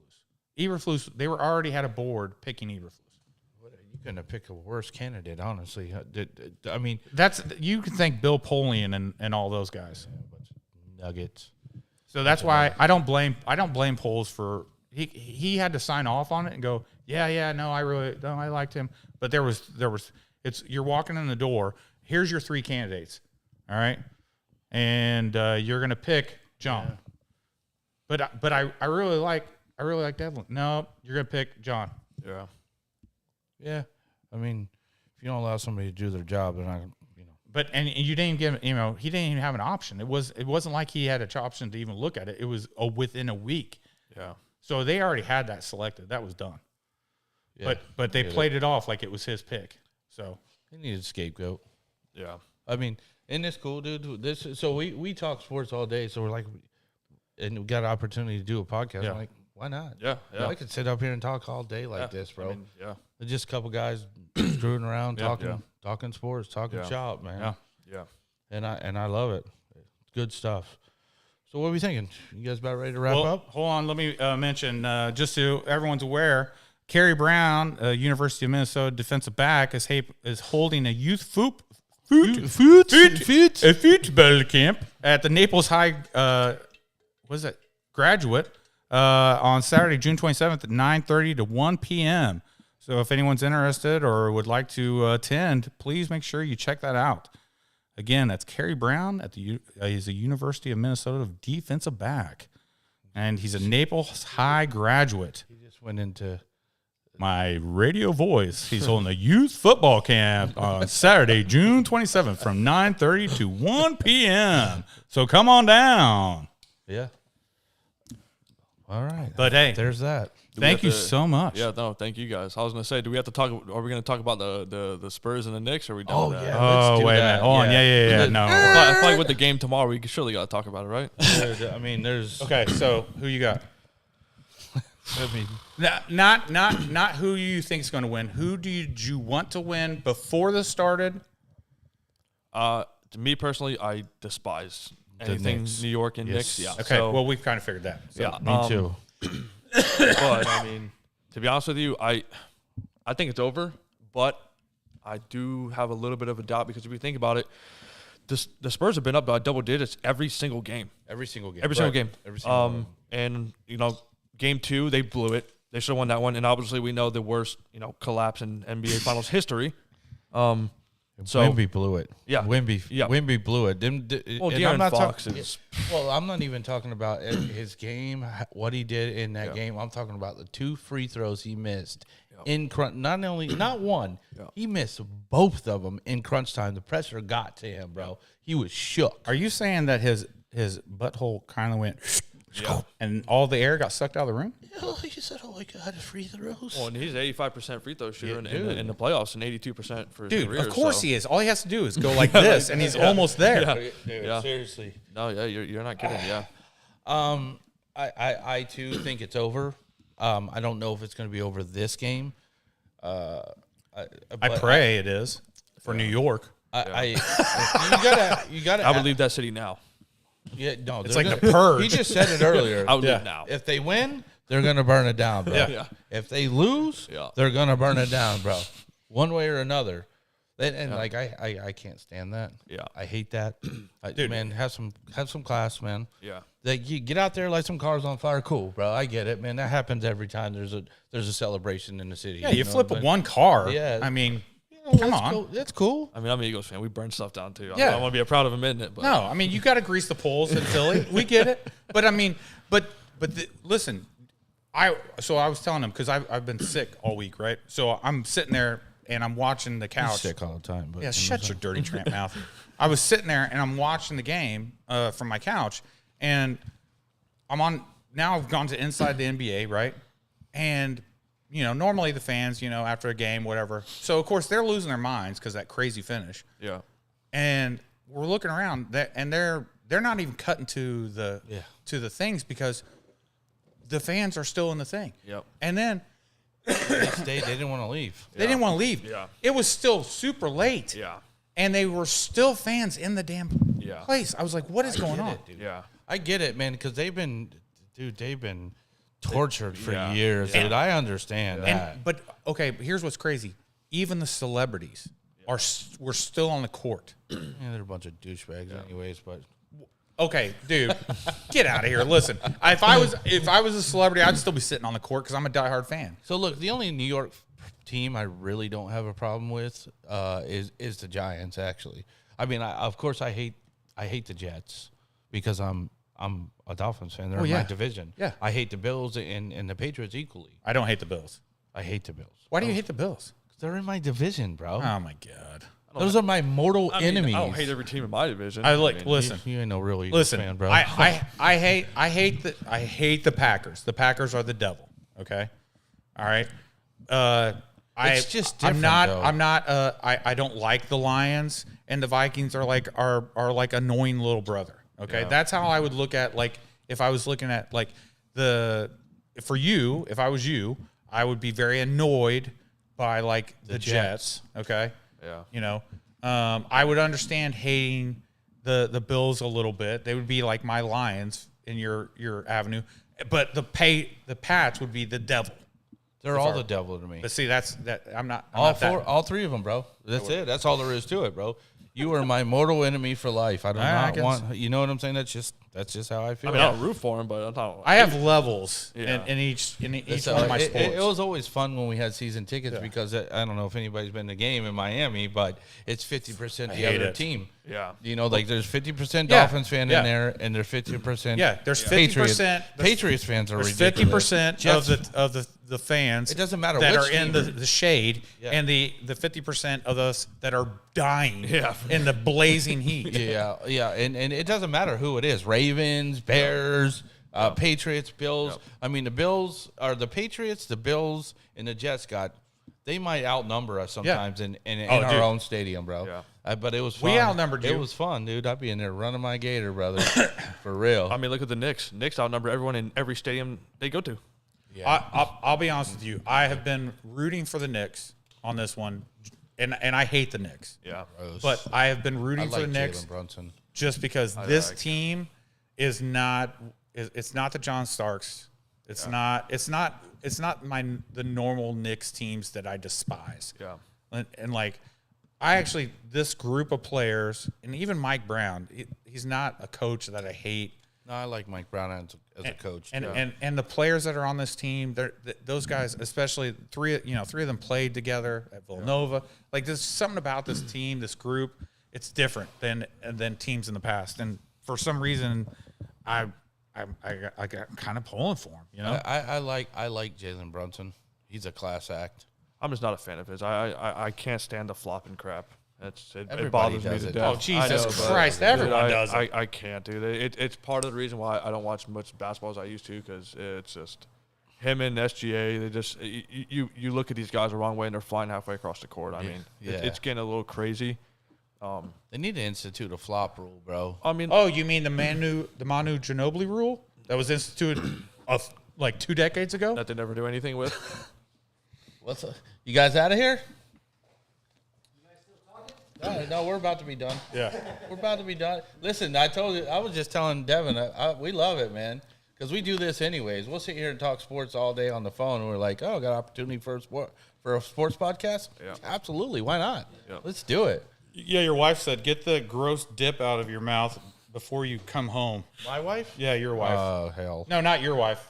Your wife. Okay. Oh God. Listen, don't judge me, all right? Don't be judging me.